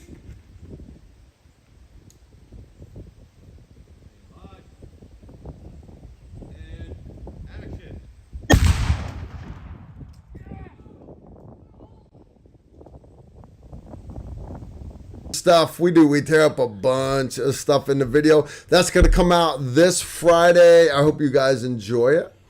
And it's pretty fucking cool. Pretty cool indeed. Steve, you got any parting words of wisdom for As always, the masses? Blessed is he or she who, in the name of charity and goodwill, shepherds the weak through the valley of darkness. For they are truly the brother's keeper and the finder of lost children. So be your brother's keeper, find lost children. Okay. You want me to finish it up? Because I will strike down upon you with great vengeance and great furious anger those who attempt to poison and destroy my brothers. Shame on you. You will know my name is the Lord. When I lay down vengeance upon me. That's a quote from Pope. Shame on them. Yeah. We love you guys. You know we do. I'll tell you what. All I'm going to say is y'all take care. And the path of the righteous man. Incoming right there.